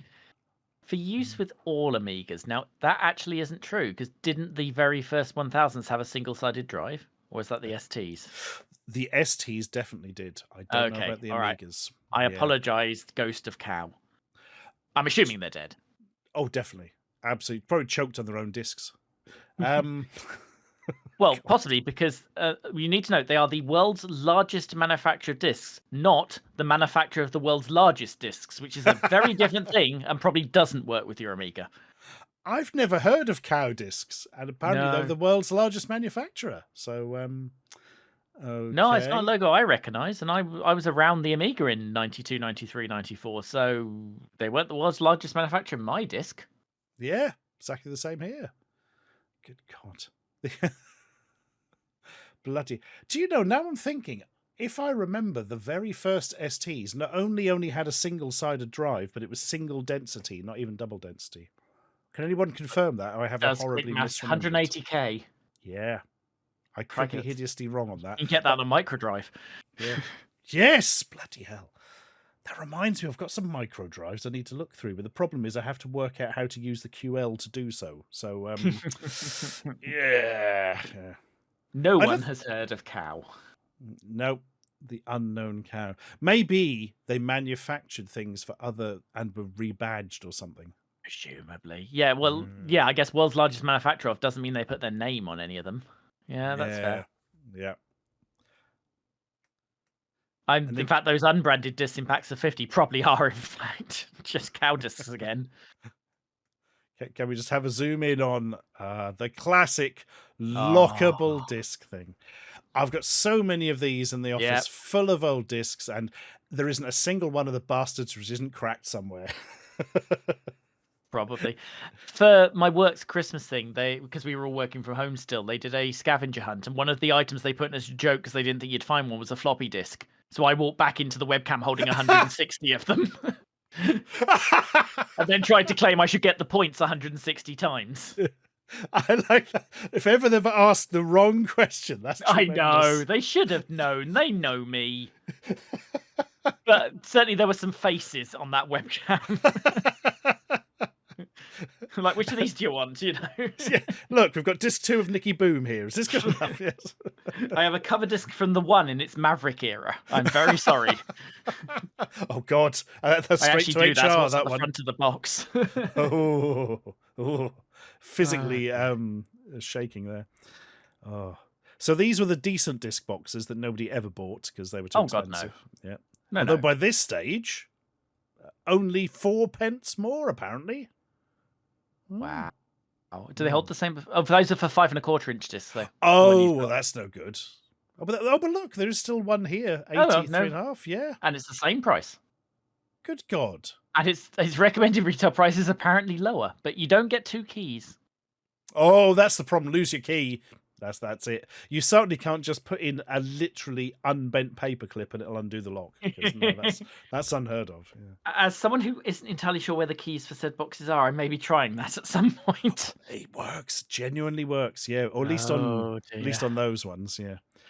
All I do is I think I've got like 1 key in all these things and just swap it about. I can't believe it's a difficult lock to pick if I get desperate, I have to say.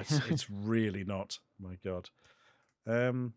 And a 3.5-inch disc cleaning kit that I think I did use a couple of times and I never really knew why. Yeah. Right.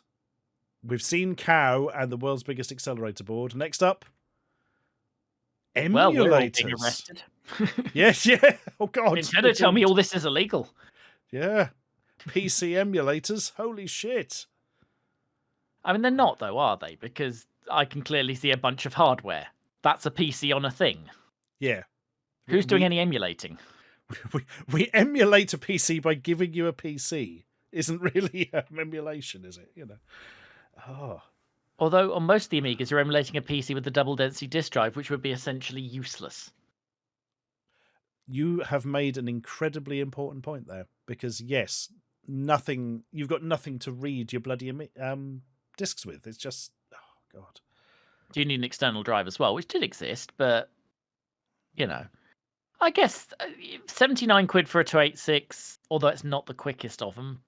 Maybe. Well, I guess 99 for the quick 286. I mean, you're not running new PC stuff, but there's going to be some stuff there, I guess.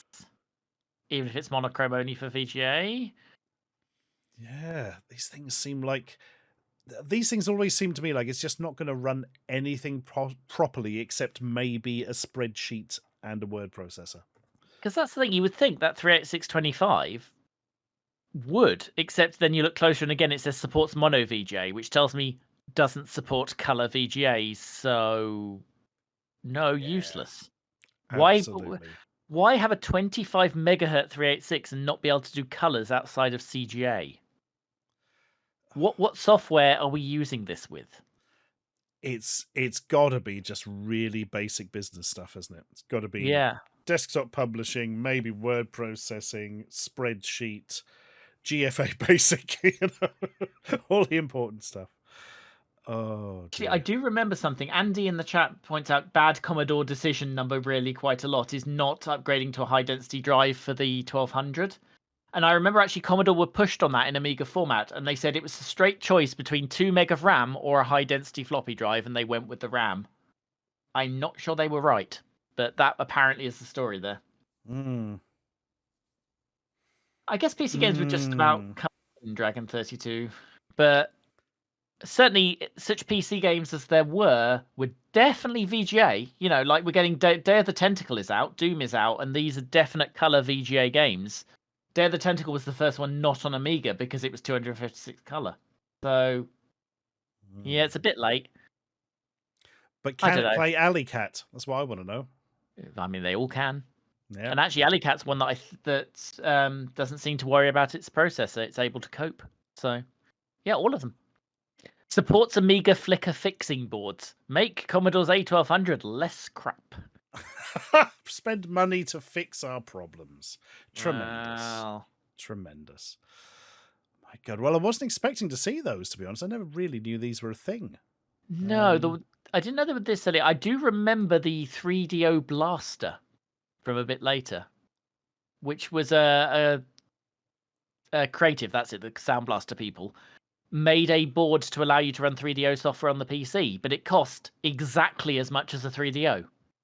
Because it was literally a 3DO on a board, I presume. Well, it was, minus the CD drive and stuff, but also, why? The good question. You've got the Amstrad Mega PC, haven't you? Oh, yeah, God. Which that literally was a Mega Drive hidden behind a flappy flap, and there were a couple of others that had consoles in. Yeah. The trouble is they weren't great PCs. Again, Amstrad made the mistake of it being a not very up-to-date PC, so it wasn't running PC games. I guess their theory is you did the business on the PC and the action on the Mega Drive, and what Amstrad's made there is a mullet. Yeah, business in front, party in back. Yep. There's the Terror drives. Damn it, I was about to sound clever by saying, did you know there was a Sega Saturn card, but MP83 has beaten me to it. And that's okay, because all that's going around my brain is welcome to the Terror drive. Yeah. And a PCFX one, that I didn't know. MP83, that's interesting. Very Japan specific there. Could work. And now, floppy disk drives. They may not have chosen the order these things are in that well. This is not going to be a fascinating page, is it? Are any of these high def, or are these just...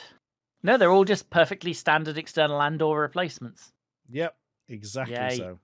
I've got one of those Amatec drives. I've got like bloody 5 or 6 external Amiga drives, and I think I would only actually trust about 1 or 2 of them to read a disk without physically chewing it up.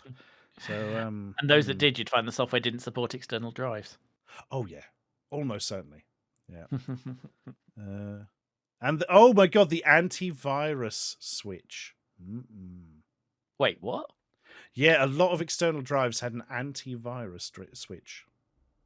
But what would that even do? I never knew. Okay. No, fair enough. Good answer. Yep. But you had to turn it off because half your games didn't work if you had it on. That's all I can tell you. I think it's presumably it stops things writing to like the start of the... Yes, Andy C says no writes to the boot sector. Fair enough. Fair enough. Okay. All I can remember is having to turn it off. Yep. As simple as that. We failed to predict how bad Commodore were at this. The Amiga floppy controller, says Go Drawing 32, cannot in fact take the sheer strength of high definition discs. High density discs, yes. Ah, because it tops out the bus or whatever. Brilliant. Brilliant. Here's a question for chat, right? Has anybody ever successfully daisy chained Amiga external drives? Because I've tried it, because I've got loads of bloody things sitting about, and they all have a port in the back to allow daisy chaining, but as soon as you attempt it, the drives don't work anymore. Like there's not enough power going through or something. How do you get round that? Because there's no way of plugging in power that I know of. Does anybody got an answer to this? Daxtron said he had 3 drives on his 1200. Tell us your secrets, Daxtron. Yes. What powers do you have?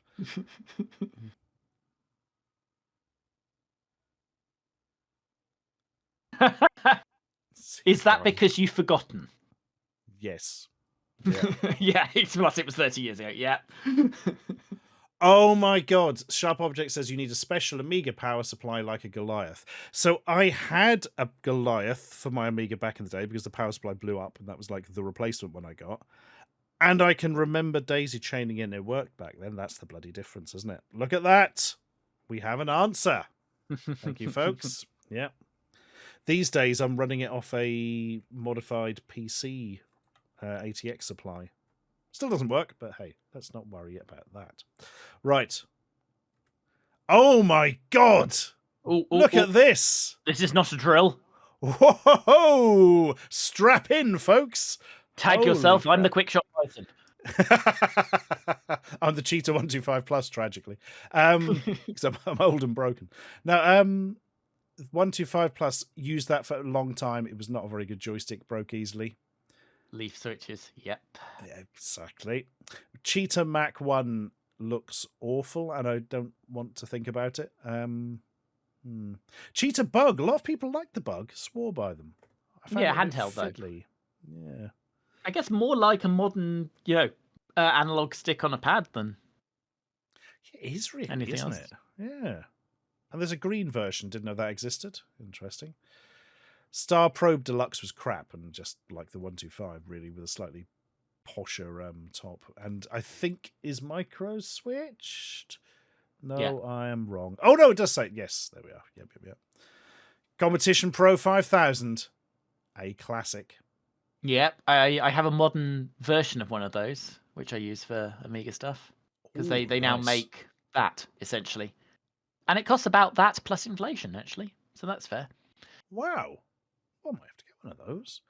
Competition Pro Extra, yep, similar, but it was an auto file. Was the extra bit, wasn't it? Was that what pros are? Auto yeah, I think that was the only difference. That and it was clear. Cruiser was my favourite at one point. Yeah, I've still got multiple cruisers. I don't think any of them work, but I mean, I've still got multiple cruisers. I'm just enjoying Base Suckers. I've interpreted that entirely wrongly. Base Suckers.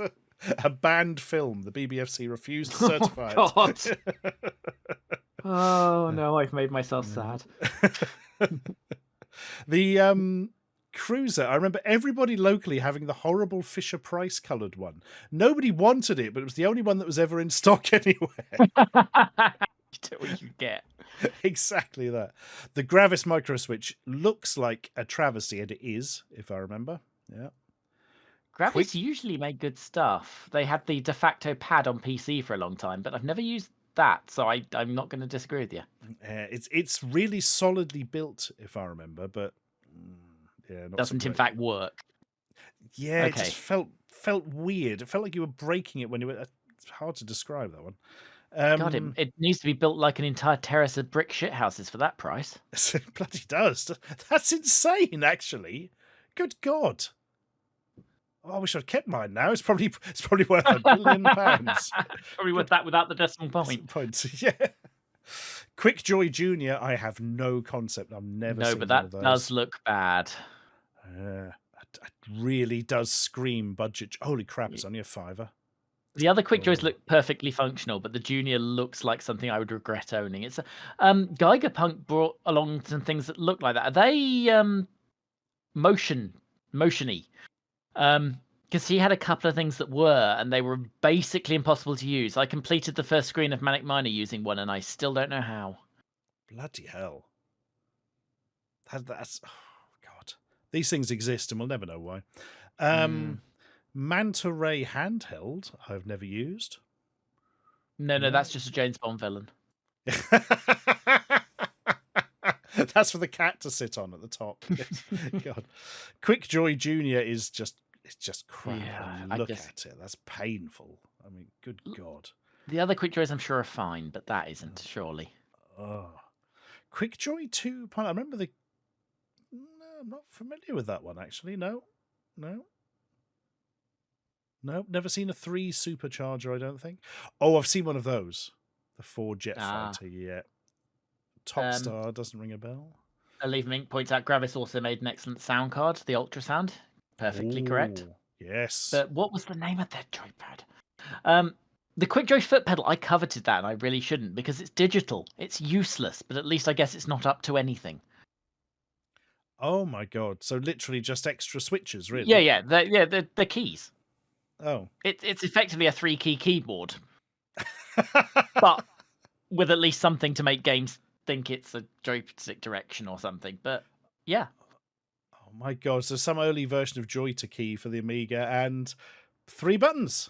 Yeah, or the right pedal really is up, and you just assume that a car game has up to accelerate, but they are still digital. The clutch seems optimistic. Oh my God. Timberwolf says, ideal for PC, you can map them to Control, Alt and Delete. I'm sure someone made that joke before. Deary me. But actually, I can see the use for 3 accessible buttons on your feet for other games, yeah. Yeah. If you could joy to key it. There's a lot of Amiga stuff that had space for something or other because the joystick, they wouldn't support more than one button. So, Quickjoy Superstar I have seen and is not as good as it looks. The Megastar. What about the Megastar? That's got industrial micro switches. You have to actually put your whole body weight to move them. Unlike the Superstar, is not extremely robust. Oh yeah, it just snaps first time you use it. It comes straight off. Yeah. Whereas the Superstar has a steel shaft. You're damn right. What the fuck is a slow motion feature on a joystick? I don't think I've ever worked this out. You know what it generally was, at least on console? It was autofire for the start button. It was slow motion because it paused and unpaused the game 16 times a second. And I wish I was kidding you. Oh my God! I am not joking. How would that work on an Amiga, though? It does the P key I don't know. Possibly it maps to P. Good God. Everyone in the chat's agreeing with me, I'm afraid. I'm not kidding you. That is actually monstrous. Good grief. This one has a very powerful slow motion facility to help you through those more difficult levels. And bass suckers again, so you know. I can't believe that works on them. Let's get to the next page because I can just salute history's greatest joystick. Which, by the way, has a version that works on the Master System, so I'm not... But yeah, I could put my hands on 4 Quickshot Pythons in 15 seconds from now if I needed to. I don't think I've ever used a Python. They are genuinely good. They're micro switch, decent hand shape, not too big, bass suckers that work, and several buttons for those machines that allowed you to do such things. I am unironically dying on this hill. Oh. And yeah, we're about a tenner, which was useful. Yeah. The other Quickshot stuff I could take or leave. I had a Quickshot 2, not a plus, so it was leaf switches, not micro switches, so it lasted about 14 seconds. Quickshot 2 Turbo, I had that for ages, and it was not great. Not great. Is Turbo accelerated, buttons with turbos, or just name for what they thought was a fancier one? I genuinely have no idea. It has no difference as far as I can tell from the Quickshot 2 there. Yeah, fair enough. Apart from £2.22. And a slightly posher looking bass. Yeah. Oh, the Maverick. I did like the Maverick. Used that for years. I think I've still got it, actually. Survive a nuclear explosion, that thing. And you could... Is that arcade sticky? Yes, very much so. Very much so.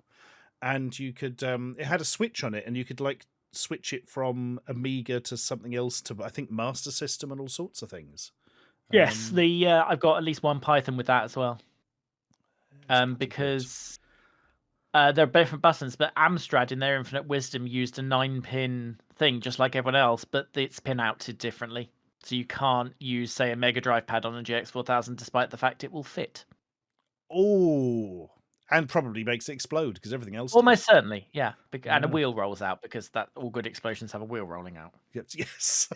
Only the good ones, yes. Quick shot flight grip is as shite as it looks. I think I just got it for nothing off eBay and did it in a video once. Absolutely awful.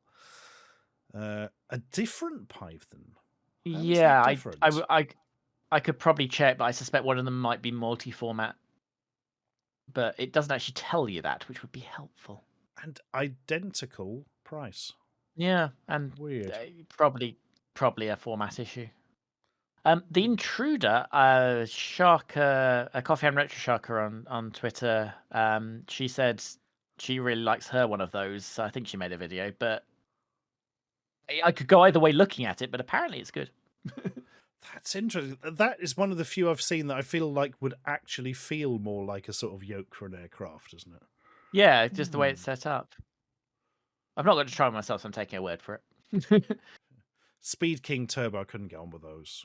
There's the Conics one, right? Yeah. Yeah, they always look weird to me, but they always have defenses, so someone will have loved them. Yak Fleet immediately is already there. And that's fair enough.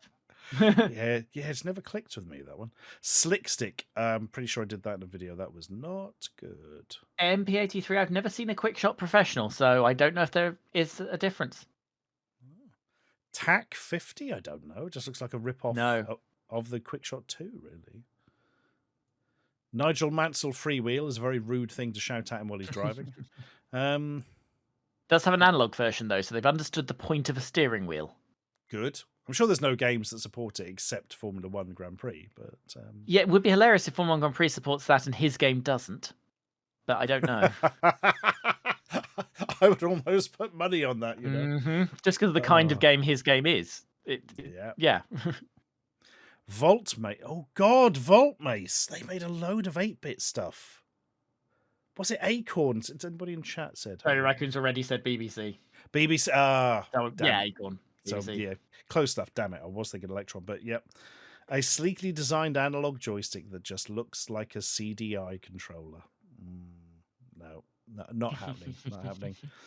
And Zipstick Super Professional. There we are. Absolutely love me a Zipstick. All good.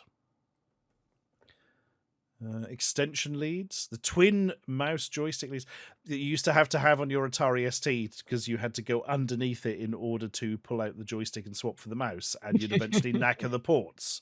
God. Yeah, I didn't know this about STs until recently. That not a triumph. Yeah, you genuinely had to buy something like that. You would fuck the ports up. It was because 9-pin ports are actually quite fragile. Yeah, especially if you're reaching under a piece of the machine to get to them. Yeah, exactly. Yeah, trying to plug them in at 90 degrees or something. Oh, such a pain in the ass. Are we nearly near the end now, or are we only halfway through? We're about halfway through. I was looking at the staples. I think we're about halfway through. I believe this may be the only one of the two we're doing tonight.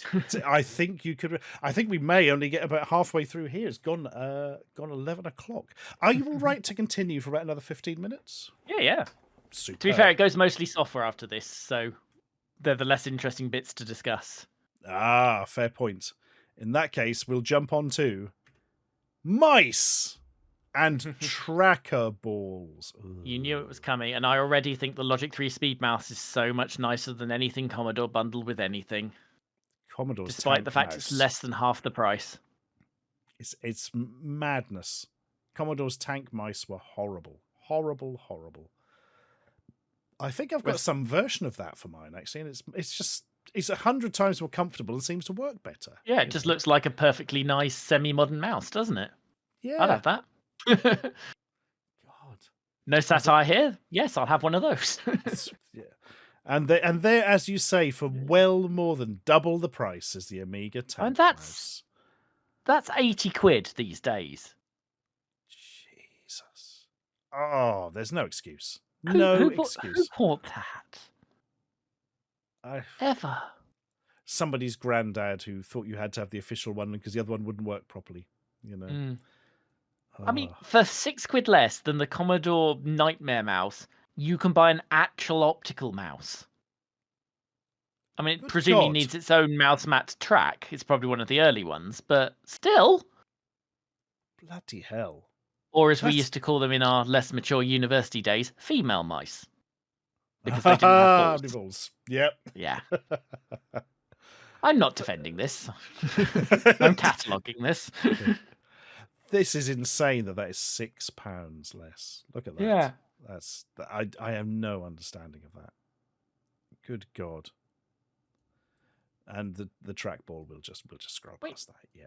To be fair, Logic 3 made good stuff. I can see 3 of their boxes from right here for a Game Boy magnifier and some such, you know. Yeah. Just generally good stuff. And if that's anything to go by, really Yeah. cheap as well. Yeah. They usually were. Mouse bracket.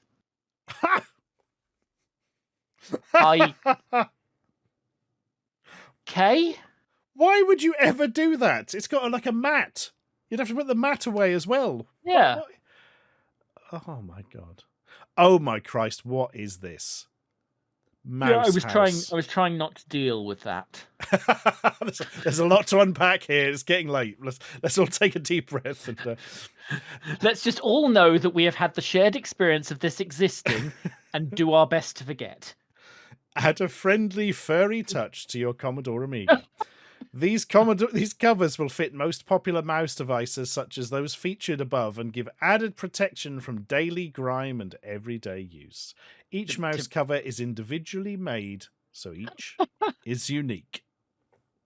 Oh God, that makes it a craft thing. I've had a friendly fairy touch at a couple of conventions, but at least I didn't have to spend £7 on it. Bloody hell, that's okay. I would love to get one of those off eBay for a video or something. That's never going to happen. Can we move on and talk modems? Because actually, by this point, they were starting to reach semi-sensible prices, but also, crikey, does that look industrial? Good God, doesn't it just? That's like something that's fallen out of the ceiling of a steel factory. Look at that. What else did Pace do? That logo's familiar. And like all right-thinking people, I was a US robotics kid. Of course. Mainly because if I remember, I went into PC World and it's the only one they had. Too much. Pace. It's feel familiar. they're Where more is that famous from? than satellite dishes and skyboxes. Yeah, Thank you. enough. Thank you, folks. Thank you, Yeah. everyone. I'd call you out by name, but everyone. Yeah. No, that is it. Yeah. What could The you chat. really do with a modem at this stage? Very Well, basic BBSs. bulletin board stuff. Yeah, and it's that's all isn't it? BBS. You get the numbers printed in the back of Amiga format. Yeah. But at least by this time they were £149, whereas a year earlier in PC format we're talking 400, 500 at best. Holy shit. That was a cratering of price. This is where it's becoming a thing you can actually do, which makes Good sense. God.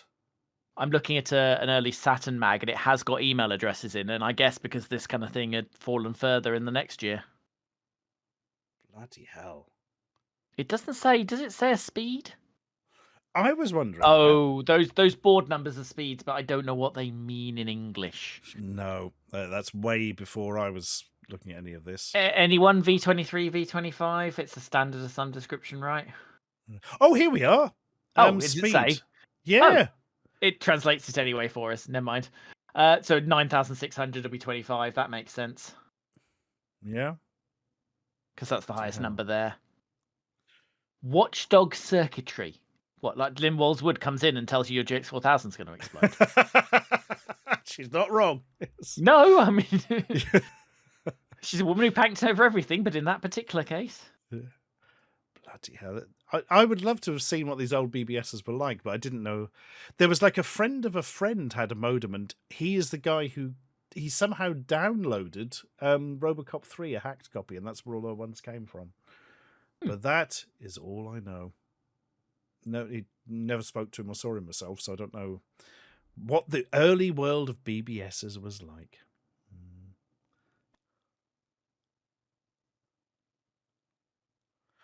Amiga Square says you could play polygonal flight sims in 2-player mode against Z-Right in America with everything moving like this.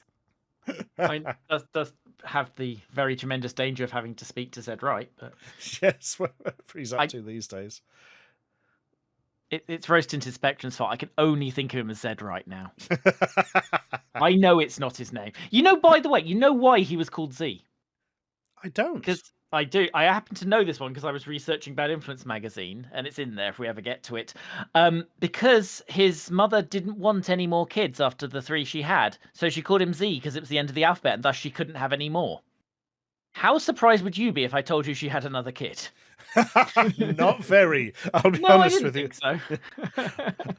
Omicron, right? Yes. Because that's what I'm wondering, but that was literally why he was called that. Bloody hell. Oh, Leos Fermi, bless you. You've got some CD32 mags. What have you got? The reason I ask is I'm trying not to get any physical mags that I've got PDFs of because space. CD32 Gamer, possibly. I've seen a few of them. Oh, I've got Amiga couple of Pad did a those. couple of CD issues, grudgingly. Oh god, yes, the one where it was the all-time top 100 thing, and it was like done like a CD music compilation, wasn't it? The design of Yeah, it. and they had to put it together on no extra budget, Oh, which man. apparently was tricky. And is that the one where if you read around the edge of the disc, it says, "My name is Jon Johnson. I come from Wisconsin. I work in a lumber mill there. The people I meet as I walk down the street." Yeah, good God. I think I asked. Oh my God, his name's gone. That's painful. Amiga Power, one of the 2 big guys who isn't Stuart Campbell. Davies, Nash. Nash. Yes, I think I asked Nash what that was in there for once, and he emailed me back and told me, and I can't remember now. Oh, Humberdane's Namrud was a classically trained actor, so he's probably just been doing theatre for 30 years. yeah. He moved to Australia. Ah, Yep. doing upside down theatre for the last 30 years. Exactly. I only know that because Mr. Biffo mentioned it, because he's actually in one of Biffo's found footage videos. Ah, Yeah. fair Presumably when he was in the UK, but yeah. I mean, he was younger than he might have appeared on Bad Influence. He was in his very early 20s doing that. Wow. Okay, that I did not know. Blimey, that's yeah. I guess Violet was possibly about that age now. Well, she seems it. But Andy was older than him. Right, we've had modems. We've probably got more modems, to be honest, but let's have a look. Oh, monitors! Ooh. Oh, no. You can do the King of the Hill thing. We have monitors and monitor accessories. So a Philips one. I got some weird thing from Second-Hand Land in Norwich, and it was the most amazing Amiga monitor. And God, I wish I'd kept it. I've got a decent Amiga monitor and an ST one that I hacked a SCART cable for, so you could use that with the Amiga as well. But I had the 1084. I have in this room that Philips monitor, but it needs tube attention, and I am not going to try and do that myself. Oh God, yeah. It doesn't display things, but it does appear to light up. So I assume tube attention is the short version of this. Yeah.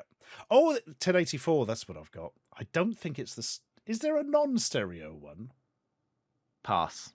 I feel like, well, maybe it is the 1084S I've got, but it's great. I can turn the Amiga on and then see it flicker and think, how did I stare at this for so many years?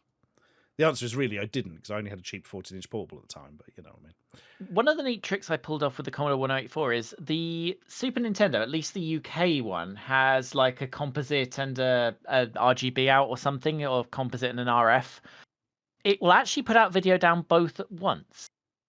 So you could play 2-player Mario Kart on 2 screens.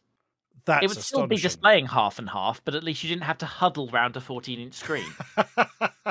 I feel with the proper screen setup, that would be amazing. Quite nice to at least, not have to, be elbowing each other out of the way to see what the hell was going on. I have an observation. There's a 12-inch anti-glare screen on that page. Yep. There isn't a 14-inch anti-glare screen. Find me a 12-inch monitor on this page.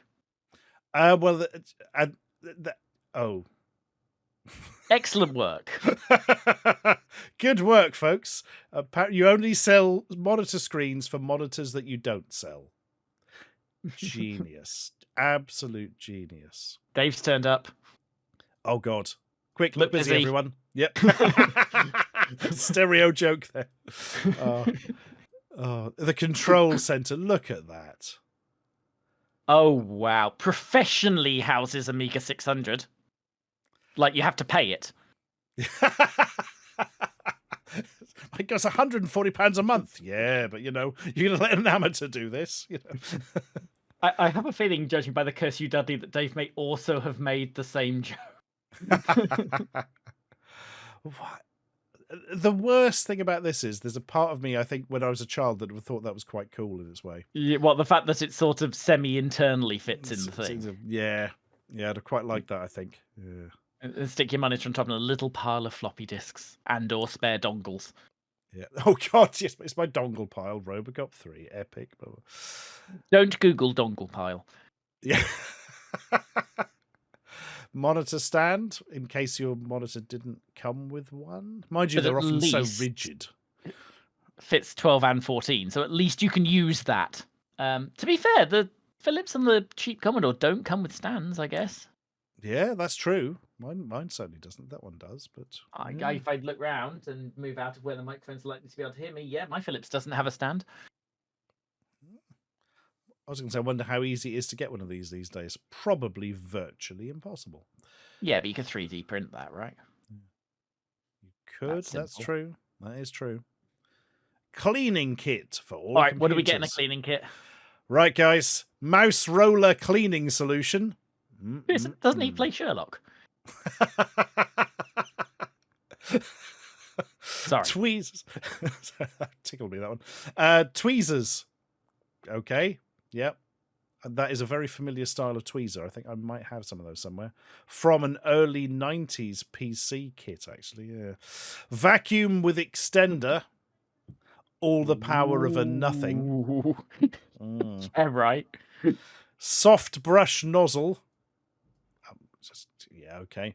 3.5 inch 3.5 inch disc head cleaner and a 5.5, just in case.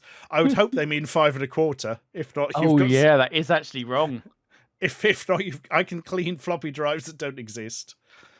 Head cleaning solution, or shampoo as we call it. And spray cleaning solution for cleaning. So if you have Ricardo Autobahn round, yeah. Oh, yes. Oh, God, why are we both going for that reference? That was amazing. The most obscure reference going. We both went for the same one. There are 4 people that are getting that, and 2 of them are talking. Yes. And one of them is Ricardo Autobahn. Oh, dear. Right. Let's do one more spread. See what we've got on. Music! Oh, look at this. Oh, my God. I don't know what any of this stuff is. After this, if we're quick, there are 2 more that are hardware before you get into games. Sod it. Let's do that if that's all right with you, sir. Let's pile through. Yeah. For all Amigas. So this is going to be a hard sell because virtually everyone who seriously musicked the musics had an ST, right? It was the thing the ST was genuinely really bloody good at. Yep, absolutely. Had built-in MIDI ports, which led to a sort of richer software sort of library and such things, really. Yeah. So this is going to be a little bit obscure, surely. 8-bit Mega Mix Master. I'm trying to think which sampler I had for the Amiga. Stereo Master, I think it was called. And it had a weird, like, thermograph skull on the front. And that is my memory of the sampler I had. Couldn't do music for the life of me, but for some reason I was really obsessed with sampling things. My entire family is musical. I am not. Oh, my grandfather was very musical, but he was the only one. I mean, my dad has released genuine albums by genuine record companies. Wow. So, yeah, he's been in proper bands. He always makes a thing that they turned up one day at the same gig as AC/DC and they got a bigger crowd. From that point, it diverges. But at that point, they were more famous. That's a pretty good point, isn't it? I That's a know. nice anecdote. I let him have that one. Yes, too bloody right. Oh my god. Do you concede? I'd actually heard Fatboy Slim used Atari STs around that stage, and in fact had several. So if one failed, he could send it off to be repaired and just swap in another. But of course, because this might all be urban legend. You can't get Wang to come and fix it because they only do Amigas. Yeah. Tim Tumer, this might actually be a similar gig because my dad's band was very country. So maybe we have just found out what happened here. He went to a place that had both kinds, as it were. Bloody hell. So yeah, I don't know this Mega Mix Master one at all. No, Hypes, I think it was in chat, said they had had this in Music X and it was actually really good. Oh. So fair enough. And actually, it's relatively cheap. I mean, 39 quid for the interface and software package. Not bad. Really. Yeah. I mean, Oh, compare that to Daytel. the... Hang on. Right, it was a Rombo who also did VidiST, I think, which is quite an interesting bit of hardware back in the day. But it's £29 including VAT, and the bloody mouse is 35. Yep. So yeah, 39 quid for MIDI Master and the Music X stuff. He just had possibly just had the MIDI interface. Fair enough. To be fair, at this stage, if you were doing anything that other people were going to listen to, really, you were probably in it for the MIDI because the samples were such low rate and stuff. You weren't really going to get an Octamed module into the charts, Oh, I don't know. Yeah. I have my doubts about, say, Dr. Spin. So. Yeah, oh my god. I'm trying to think how White Town did it with what was their song? Oh god. You're thinking of Your Woman there. Yes, I am. Yes. I've actually run into them recently because they're quite active on Mastodon. They're still doing good stuff. Oh wow. That's a very unique song, that. I always liked it. Clarity, 16-bit. Oh, 16-bit sampling. Now we're talking serious money. It adds a decimal, doesn't it? It really does. Bloody hell. Yeah. In fact, what's that? About 8 quid a bit in both cases? Yeah. Good God. The miracle. Hang on. Isn't there a miracle keyboard for like the Nintendo bloody NES, or am I making that up? Yes, you're not making it up. I'm just seeing bits in chat. Yep. I don't know if it's the same thing. Dave wishes to communicate quite loudly that his dad had a mini mass, which I presume goes on to say master, but I'm not going to let him have this. As you should. You should never give David an inch. Dave has been nothing but kind to me. I don't know why I'm being a dickhead, but oh yeah, it's because I'm a dickhead. I remember. Continue. Oh yeah, Ria's saying, wasn't there a miracle keyboard for the NES with a game? Yeah, only sort of vaguely. Apparently, Cumberdane says Sandstorm by Darude was produced on an ST. I can believe it. Yeah, even if that's not and that's true, obviously the greatest dance track of all time. Yeah. Oh my god.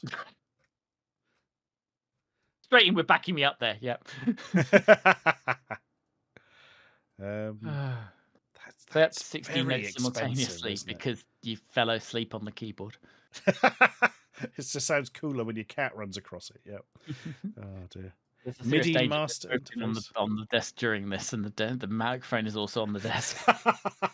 It's going to happen. The very sensitive mute button on my microphone has been hit by a cat.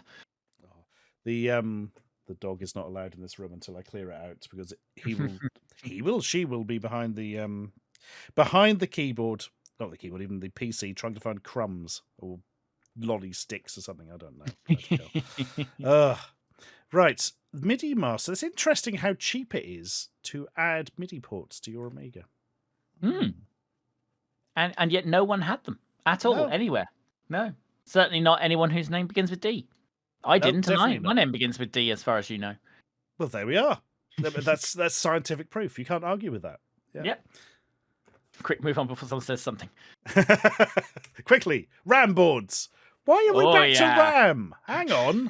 Who put this? What madman put this together in a random bloody order? What? Oh, God, whatever. At least in Right. this case, Commodore's solution is vaguely cost-effective. Oh, yeah. 12 quid for. No wonder everybody always had a meg of RAM. Wait, hang on. God. This one is for A600. Who is adding 512K to an A600? And more to the point, why does a megabyte cost more than twice as much as 512K? So I honestly, my brain completely edited that to A500. It just refused to believe that this thing exists because that makes no sense. No sense whatsoever. Anyone going to admit to that one? I can't imagine. Excellent. That's madness. So weird. And they're all for the 600. Oh, and built-in clock, which is a way of saying it's got a battery in it, which will eat through it. Yeah. Now, that was a big selling feature at the time as well. I'm not sure what really used that clock. God, they make such a big point of it on all the advertising for these things. Real-time clock. Great. The only reason to have a battery-backed clock is the one that I have, which is I replaced the battery on my Saturn to make the real-time clock work again, and then told all my hardware YouTuber friends that I was now a hardware YouTuber. It's how it starts. Yep. Oh. None of them let me get away with it. RAM board, SCSI controller, connector, and optional FPU for A1200. Ooh. Great value products again. We're back to them. 50 quid for the FPU actually sounds about right. Yeah, that's okay for A1200. Yeah, that's fairly standard. But no one this is 512K for the 600. Yeah, that's such a weird thing. Ah, now we're talking. This might have been the accelerator I had. I actually can't remember. Looks good. A thing has happened. Iron Ruster. Thank you very much for your sub there. 39 months. My God. This battery backup clock again. Yeah. Oh, that's the end of that. Oh, mind you, button battery might not be too bad. It's more the big. Yeah. Mind you, it depends. They are just RAM boards for the 1200. Oh yeah, no, mine had an accelerator on it. No, that is literally literally just a bloody RAM board, isn't it? But it's got a socket for an FPU. Thumbs up. Yeah. And in case you still have an A500 which somehow hasn't got a meg of RAM, they'll still sort you out for 20 quid. That's nice. Because I guess it's only December 93. There is a danger someone's going to pick up a used 500 and find it isn't. I'd bought my 500 used 18 months earlier and it did, but it's possible, I guess. Good God. Enigma says, I would put money on you have the Apollo board. Well, you lose that money, Enigma, because I don't have it anymore, but you're actually right. I did have an Apollo board. Yeah. Holy shit. Are you that easy to read? Yes. It's probably because it was the only one released or something, but bloody hell. RAM cards that go in the PCM CIA slot? What is this witchcraft? Wow. We found a use for the 600s version, at least. Yeah, put that in. And although they're more expensive than buying a trapdoor card. Oh. And we've already established the 600s trapdoor would support it, unless it could use both at once, I guess. That's so weird, isn't it? Could you put a trapdoor expansion in and a PCMCIA expansion That's what I'm simultaneously? thinking. Yeah. Could you get an A600 to theoretically 9 megabytes of RAM? Crazy numbers. God. I wonder that's got to be a weird ass sort of RAM. It's not like it's a load of chips like these ones. Yeah. It's some sort of static RAM, says Girl the Dragon 32. Yes, that's where the cost is coming from there, isn't it? Yeah. Stay hydrated, boy. I would hope the operating system would take care of that for you, but this is Commodore, so pass. Hand scanners. Yes. Feel the power. I mean, how many times do you need to scan your hand? That's the question. Surely, I mean, if you do it once every 5 years, that's enough, isn't it? It doesn't change that much. It seems ridiculous. 64 grey scales on your hand. Yeah. Yeah, scanners were expensive. Actually, this works out quite nicely because that A4 scanner there, the Epson, costing 900 actual quid. Sweet God, Joff. Oh, God. The nice thing about this is I scanned this thing we're looking at now on an Epson A4 scanner and it cost me 50 quid. So was that new? It was new. And it's 6 times the resolution of that Epson. So Good there's God. your how things have moved on. Holy shit. That's absolutely mad, isn't it? You can just buy something for 50 quid that was the equivalent of, in what? 2,000 quid, near Good, enough. yeah, £2,000. Yeah. Bloody And I'm hell. sure what it returns, I mean, it was probably quite good because actually 600 DPI in full color like that is actually still pretty good. But bloody hell, that's expensive to do it. Somebody asked, hand scanner for documents, or do you expect you to play Supermarket at Home? Oh yeah, it's for documents. You have to hold down a button and very slowly move it, hopefully at a fairly regular speed down the page. You know what the analogy is now? You know how you take a panoramic photo with a mobile phone? It's basically that, except it's a hand scanner on a piece of paper. You have to move it at the exact right speed, otherwise it either bitches at you or ruins it. Awful. I've never used one, but apparently they were a massive pain in the arse. And you could become very popular with the graphic people in the office if you were one of the few people who could actually get the bloody thing to work. You had the knack. Yes, exactly. Bloody hell. Yes, Meatball says you drag it over a document in stripes, then the software failed to stitch it. Precisely. Yes, Meatball says absolutely used one of those. Yeah.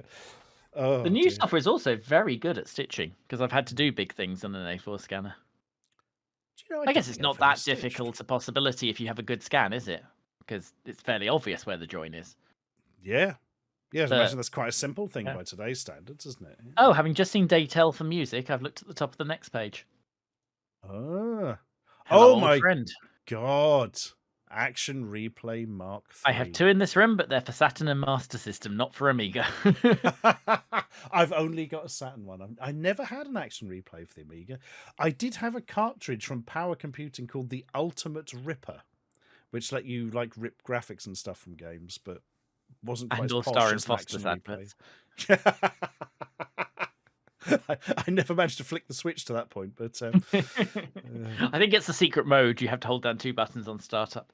That would be it. I assume the different versions is the desktop Amiga one is going to be a card, and the pictures of the trapdoory expansion slotty A500 Action Replay. Also, those are quite expensive, actually. That's your freeze button. That's got to be the trapdoor one, isn't it? Yeah. Interesting. Yeah, I don't think it's one of those things. Like it seemed like a lot of people had them, but I don't think anyone local to me did. You know, a massive input-output extender, which frankly looks unholy. Yeah, that's just compensating for something. Possibly the fact you bought an A500 and 1500. Yeah. Yep. Could have landed that joke better, thank you. And a kickback ROM switcher. Oh my God. Anything that involves you removing a microchip and then putting it into a bloody cradle in between can get in the bin. Because there's too much to go wrong. Back to 1.3 for some software, but does 1.3 even address the hardware of the 600 correctly? Because surely those upgraded Denise and Agnes, whatever it was, surely Kickstart 1.3 won't know how to talk to them. You make a very good point there. Surely some of these like memory addresses and stuff would just be different, wouldn't it? I don't. Like, I get the point of the thing, and if you can solder, yeah, that could be really useful because there is a lot of stuff that Kickstart 2 broke, but yeah. Enigma says it's the same chip. No, fair enough. Then it will work. I mean, I assume they wouldn't sell it if it didn't work, to be fair. Really Minty says it probably wouldn't support the HDD controller either, yeah? Yeah, I guess that kind of stuff, where 1.3 literally doesn't know the hardware exists, might be tricky, but if the base softkick stuff works, as, yeah, a couple of people said, DJ, I spotted someone. Oh, Andy C. Good, I didn't want to miss you. Yeah, if they can softkick it, then you could hardkick it.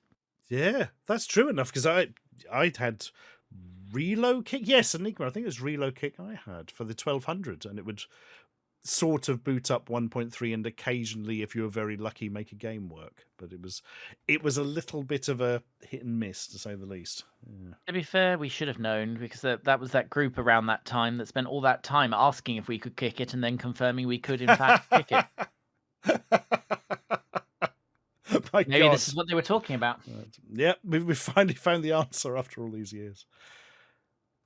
And, dear. nearly into the games. Oh my God, look at that. Oh, Yeah, this goes on for some time, and if we had some time, I would totally suggest that we basically litigate the Amiga's entire software library. But yeah, that's bloody hell. while we're here, did anyone have any of the books? So, yeah, the books I'm finding. Didn't have that one, didn't have that one, didn't have that one, didn't have that one. I didn't have any of these. Hooray! In bad pop song parodies, I bet I could write Little Red Workbench. Yeah. Oh my God. Sorry. Packed with tutorials covering all major workbench functions. I'm a little bit worried that C for Advanced Programmers fails to spell advanced correctly. C for Oh, is that an apostrophe and they were just struggling for space? Yes, because they've done the same trick in the bottom left. All right, I will let you get away with that, but that's weird. It is weird. It does not read well. DJ has the hardware reference manual. We got one. Hey, there we are. Rubber Cat says we had an Amos one. I think I had an Amos one. Oh, yeah. I did. It was like how to write games on Amos or something. Yeah. Bloody Now hell. what you do is you just pick up a copy of Amiga Addict because Yawning Angel's covered the entirety of Amos across the last year or so of that mag. That's how you do it. And then you message him all your questions.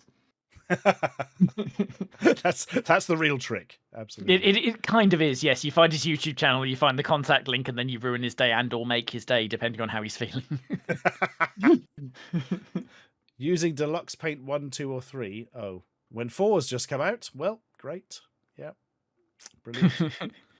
And I think we can very quickly skim through the games because that's a very different thing, isn't it? It's an entirely different discussion, but you can, I believe, while we're here, the Astra pack on the compilations page, I think that's an old Silica pack, and they're trying to sell it off. Data Storm Dungeon Quest. You know why I think I'm right? RVF Honda. Oh, the smoking gun. They're selling off the ones they used to give away because they're not compatible with the A1200. Oh, bloody hell. Nice. Gloves. Oh. There's one standout there, Microprose Soccer, because there's probably about 3 people in chat who don't know this. Microprose Soccer was written by Sensible Software. It's their first football game. And it is also, I believe, the first football game with aftertouch.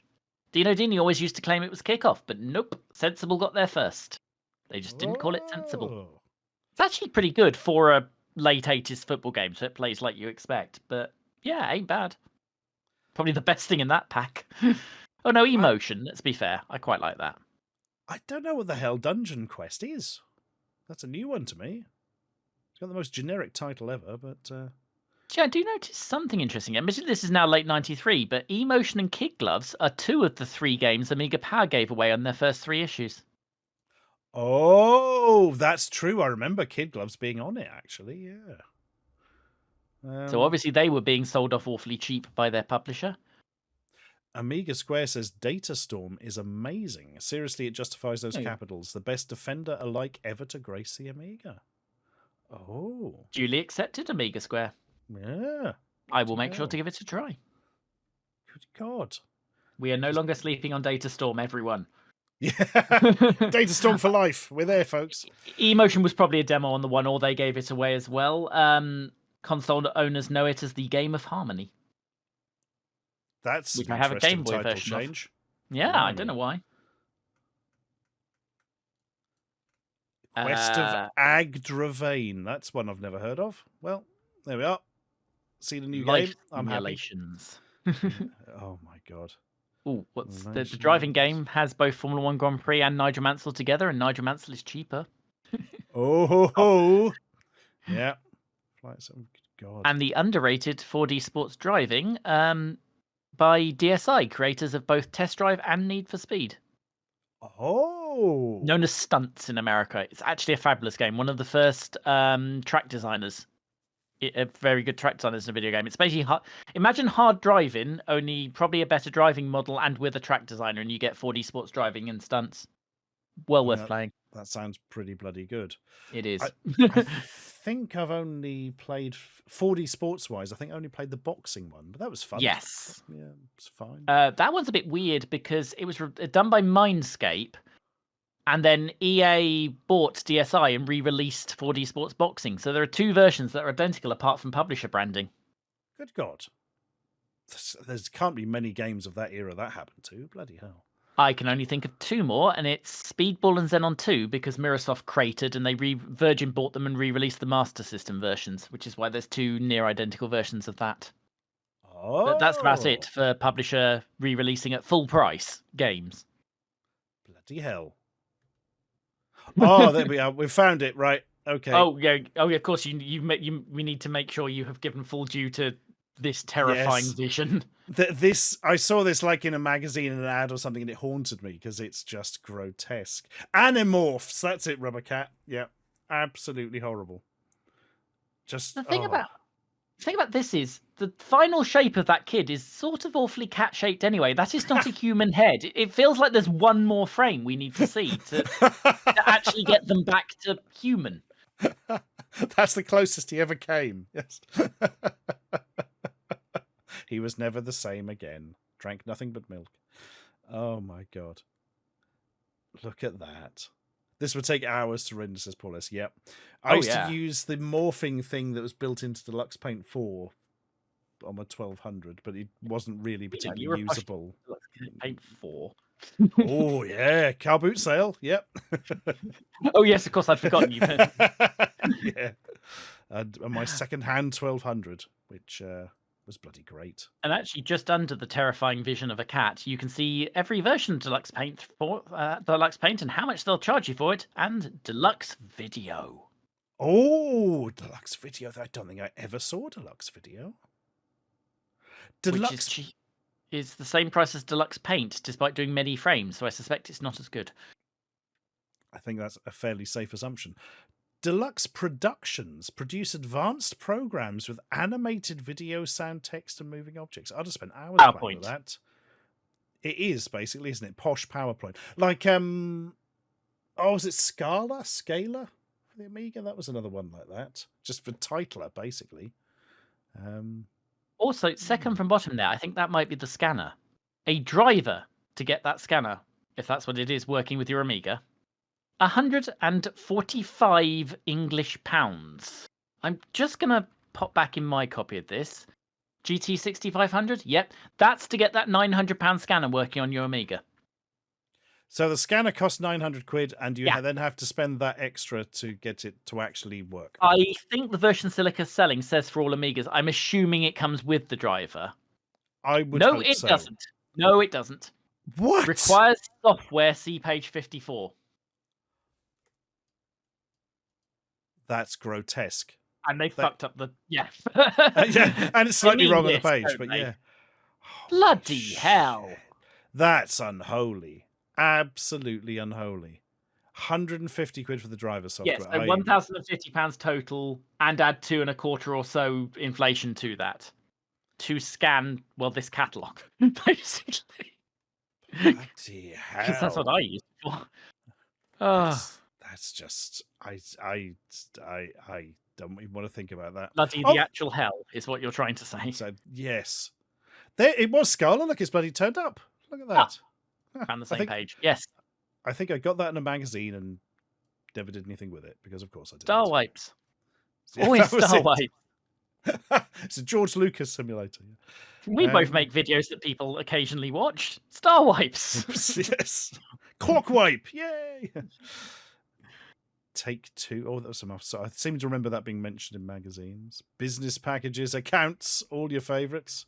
Computer aided design, databases. This is definitely the stuff you didn't see in the pages of the adverts in magazines, isn't it? Yeah. Oh God. Alvin's Puzzles. French Mistress. Here's another entry in software that the internet has comprehensively ruined the market for. In databases, weirdly, is GB Route Plus, an efficient journey planner for anywhere in the UK. Oh, Ain't no one buying anything to do that these days. Bloody hell, yeah. I had AutoRoute back in the day. Used to print out on my dot matrix the turnings to get to somewhere when we did a long journey. Yeah. God. Of course, if you had a diversion, you were completely bollocks. Of course, that's completely true. Yes. DC Flake tells you need more Star Wipes on your channel, and I can only agree. You'd never Or you'll have never too be a many star success. wipes. Yeah. I, why would they call it French Mistress? They I- knew what they were doing. Come on. What is... Oh dear. Yeah. I mean, they're trying to get the A level and GCSE students to buy it, and tell me that wouldn't work. And of course, Mavis Beacon teaches typing. Where Mavis I'm Beacon. disappointed there isn't a typo. Yeah. Oh, that would be perfect. I love... forget on which computer I did, but on our computer when we had Mavis Beacon, I changed it to TypeNig, and it took people ages to notice. Mavis Beacon, by the way, doesn't exist. Not a real person. Sure, I was about to mention that. Yep, literally good. just got a model in, didn't they, to look like a friendly person. Yep, it's a generic model. You can find who it is. There is no Mavis Beacon. Very disappointing, that. It is Which weird. is why I isn't tried it? to make sure everyone knows it, because I'm not going to suffer alone. Education, programming, music, more music. Lots of copies of Amos. Bars and pipes. Oh, other than the actual professional one, the expensive one is Easy Amos, because if you're going to take the easy way out, they're at least going to charge you for it. Also, shoot 'em up construction kit under programming. Well, yeah. Oh god. Do you know I still have an alert set up for when we were going through the Assassins discs and an SEUCK game appeared. Yeah, there were a few, and not on the Assassins disc, but I was responsible for a couple. God, the joy of it. Somebody not so long ago got in touch with me and said, if I send you some old discs, can you basically read them on an Amiga and have like a digital file so I can play the games again? It's like, yeah, sure. What were they? And it was just some teenager had made some SEUCK games with Robocop in and stuff. Fair and enough. Annoyingly, they were kind of better than nearly all the ones on the Assassins. And he was just, it was a bit embarrassing sort of thing, not very good. I'm like, mate, I think you're in the top 10% of SEUCK stuff. I mean, that's not terribly tricky, and I say that as someone solidly in the middle 40. So, two things... Sorry, finish the programming. It's just, Arctura says something here that just sprung a memory. Wasn't Easy Amos pretty similar but with less commands? Yes, because I got it off the same thing. Got it off the front of a magazine, started programming, and found that I couldn't do half the stuff I needed. But then Amiga Format gave away like Amos Pro really shortly afterwards, so also that solved that one. 40 pages after telling you GFA Basic is worth a certain amount, they're selling it for considerably less than that amount. Oh shit! Because presumably it's just the interpreter, 39 quid, and even if it does come with a compiler, we've caught them there, I think. I think Bloody so. Hell, yes. Good God. So what were on the next page? It's always worth looking at utilities, because this is going to be a treasure trove of stuff you never have to pay for these days. Like backup software and Amiga drivers for a Citizen printer. I love the way drivers are so expensive back then. They are, though, because even that's 40 quid to use a piece of hardware you have. Oh, God. And a lot of backup software. And of course, we'd only use that for our own discs, like, shoot 'em up construction kit games, just legit stuff. Absolutely. Yeah. Oh, yes. Yeah. It goes without saying. Oh, absolutely. What's interesting here is Directory Opus 4, actually a 50 quid piece of software. I would have to check, because I happen to have running on this computer, because I still use it today, Directory Opus 12. I think it still costs that amount of money, possibly a little bit less. Good God. Because Directory Opus is still great, by the way, everyone, if you don't like Windows Explorer. Genuinely good. Let me look this up, because I can go straight to the homepage from it. How much will they charge you for Directory Opus these days? 89 Australian dollars, which I think is less than that, right? Yeah. So in 31 years, Directory Opus has actually got cheaper in real money, not even with inflation. We are saved. It's probably more useful. We are saved as a civilization. Yeah. I mean, genuinely, I use it every day. Bloody hell! I didn't know it was. I didn't even know there was a PC version. Good God! I'm vaguely tempted to actually have a look into that later. There's a trial, so go ahead. I bloody will in that case. Yeah. Across DOS. There we are. There it Yes. is. Read your ST discs. That's how I got my awful AniST animations onto the Amiga, which you could literally just load into bloody Aegis Animator because it was the same thing. Yeah, because STDIS was still 720k, right? So they were Correct. basically similar to PC, so you could make it work. Whereas the Amiga ones, PC drives actually can't physically read. Am I correct? You are correct. Yep, they're slowly coming up with more and more ways round and to image them, and bits of hardware to stick in between, and goodness Yeah, knows Rob what. Smith's doing good work. I think I need to talk to him, but Yeah. because I still have some discs that I think might not have been ripped. But... Drawbridge, Grease Weasel, yeah. All I mean, sorts of bits. You're just saying words. I'm sorry. The cat would like you to know he owns the microphone now, and any noises are related to that. Well, of course. That goes without saying, yeah. I'm just going to move that back into position. There we go. Word processors. Another thing well, I guess people buy Word because they have to, but there's a lot of word processors. I had Transwrite. When's there going to be Syswrite? Yes, thank you. Just get it out of the way. I had Transwrite because that was the one that came with Pinball Fantasy Striker and another game in the pack I bought at Games Master Live. Ah. So that pack actually had productivity. I don't think I ever used a word processor on the Amiga. That's so odd, considering I did literal desktop publishing on the ST and yet never used a word processor on the Amiga. I didn't a lot. I mean, I had Transwrite, didn't get booted up much, but by then we had a PC, and the PC was where you did that stuff. Well, yeah, absolutely. Basically. Yeah. And the only other thing in this catalogue, and since we've got one page, we might as well just scan this and make it, is the repair guys are back because they offer a repair service. Oh, they've returned. So we can once again enjoy Man with Tie. There he is. Oh God, he looks very glum, that guy. What has he got in his... Hang on. That looks like a steampunk device for time travel. What on earth is it? He's the guy who's come back, bought all the cheap Amigas, repaired them, and then stuck them on eBay for a profit. The time traveler has been caught. I bet he's got a YouTube channel. I'm trying to work out what is it. Is it the back of it? Is that like the back of a CRT? And it's facing down. Oh, that makes a lot more sense because it looks like, it looks like to me a fire extinguisher, but I see what you mean. Yeah, I'm not sure. Everyone in chat is saying CRT face down. Good. Right, I'm going to go with that. I'm looking at Directory Opus's site. I can't see chat. Hang on. Somebody did mention, incidentally, DJ68K, that Final Writer is still in development. Oh, wow. So that and Directory Opus are our survivors of the stream. Everyone go look at their trials. It's astonishing, isn't it? Oh man, this is... The repair service is only for 500s and 500 pluses, so I assume they're very confident of the 600. Oh. That doesn't sound great to me. Oh no, it's out of warranty repair. Okay. So all the 600s are still in there. 1 year return to stalk you. Goujon John comes around to repair your Amiga warranty. Or whatever it was. I forget. I was looking at this and thinking, hang on, are they saying that they can't repair your A1200 if they sell you one? But I suppose there's different systems for that. But yeah, they'll send it back. They'll have an agreement with Commodore.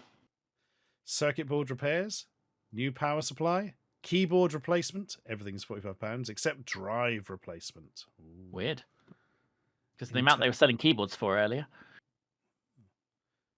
If that's 30 quid fitted for the chip RAM update, that actually is a very cheap fitting service. That is, because they say you've already got to have the 512 expansion and trapdoors, so they're going to pull the chips out, put in the 1 meg chips, and that's quite a fiddly little task there. Okay. Yeah. And they'll fit you a ROM switcher. Oh my God. Quite cheaply as well. And Super Denise chip, which just sounds like an early SNES game or something, but bloody hell. Oh, we made it. We did. What a set of that stuff that was. My God. Tis Craig Charlesworth, the man who is now responsible for 2 Yesterday episodes for spotting obscure magazines for me. Hello, Craig. Good to meet you. Hello, Craig. Good stuff. Bloody hell. So the question is, what is in the second Silica catalogue? Just as a taster. Yep. Stick up the cover. Oh, I'm not sure I can actually. I've Oh, then bloody don't said stick that. out the cover. The Yes. second one, I can tell people. I mean, it's not going to be quite so dramatic. Do you know what? Let's keep it secret. Okay. Let's keep it secret. Let's not We should spoil do it. that another time then. Yeah. It is only 32 pages. We might actually get through it. Oh, on this stream, I don't know, but we'll see. Well, thank you very much indeed, not only for joining us and going through it, but for supplying the scans as well, and literally scanning them yourself. I did indeed, and I shall up this one tomorrow and keep the other one back for mystery then. Oh, you are a gentleman. But yeah, this this will be on archive.org very shortly by the sounds of it. Yep. We shall have to meet again to look through the second one, which I will tell people is from late 1994. Oh. And that's one of those things where it's gone from all the big new Amigas to Amiga nearly dead. To a quiet shuffling, yes. Yeah. That's the way that works. My God. Lovely. Well, again, not only thank you for stream and supplying stuff, but thank you for staying so late. That is very good of you. So Not I a appreciate problem. that. Beautiful stuff. Right. So if somebody, for instance, was thinking, retro magazines, eh? Where could they look on YouTube to find your missives on this subject? Thankfully, I have a very Google name. If you were to just search for Yestazine, you will find the channel, and from there, you will absolutely be able to find the other stuff. And assuming the prompt still works, those links. Yay, there we are. I put in Dudley, of course. It's But yes, Yestazine. it's a very Googleable thing, thankfully. So please Perfect. find me. I talk a lot about magazines, and I need company. Good stuff. Once again, thank you massively. And This has been marvellous, folks. I shall now say goodbye and rudely hang up on you through Discord. Please do. Thank you, sir. Take care, and we'll see you again soon, hopefully. So yes. Bye-bye.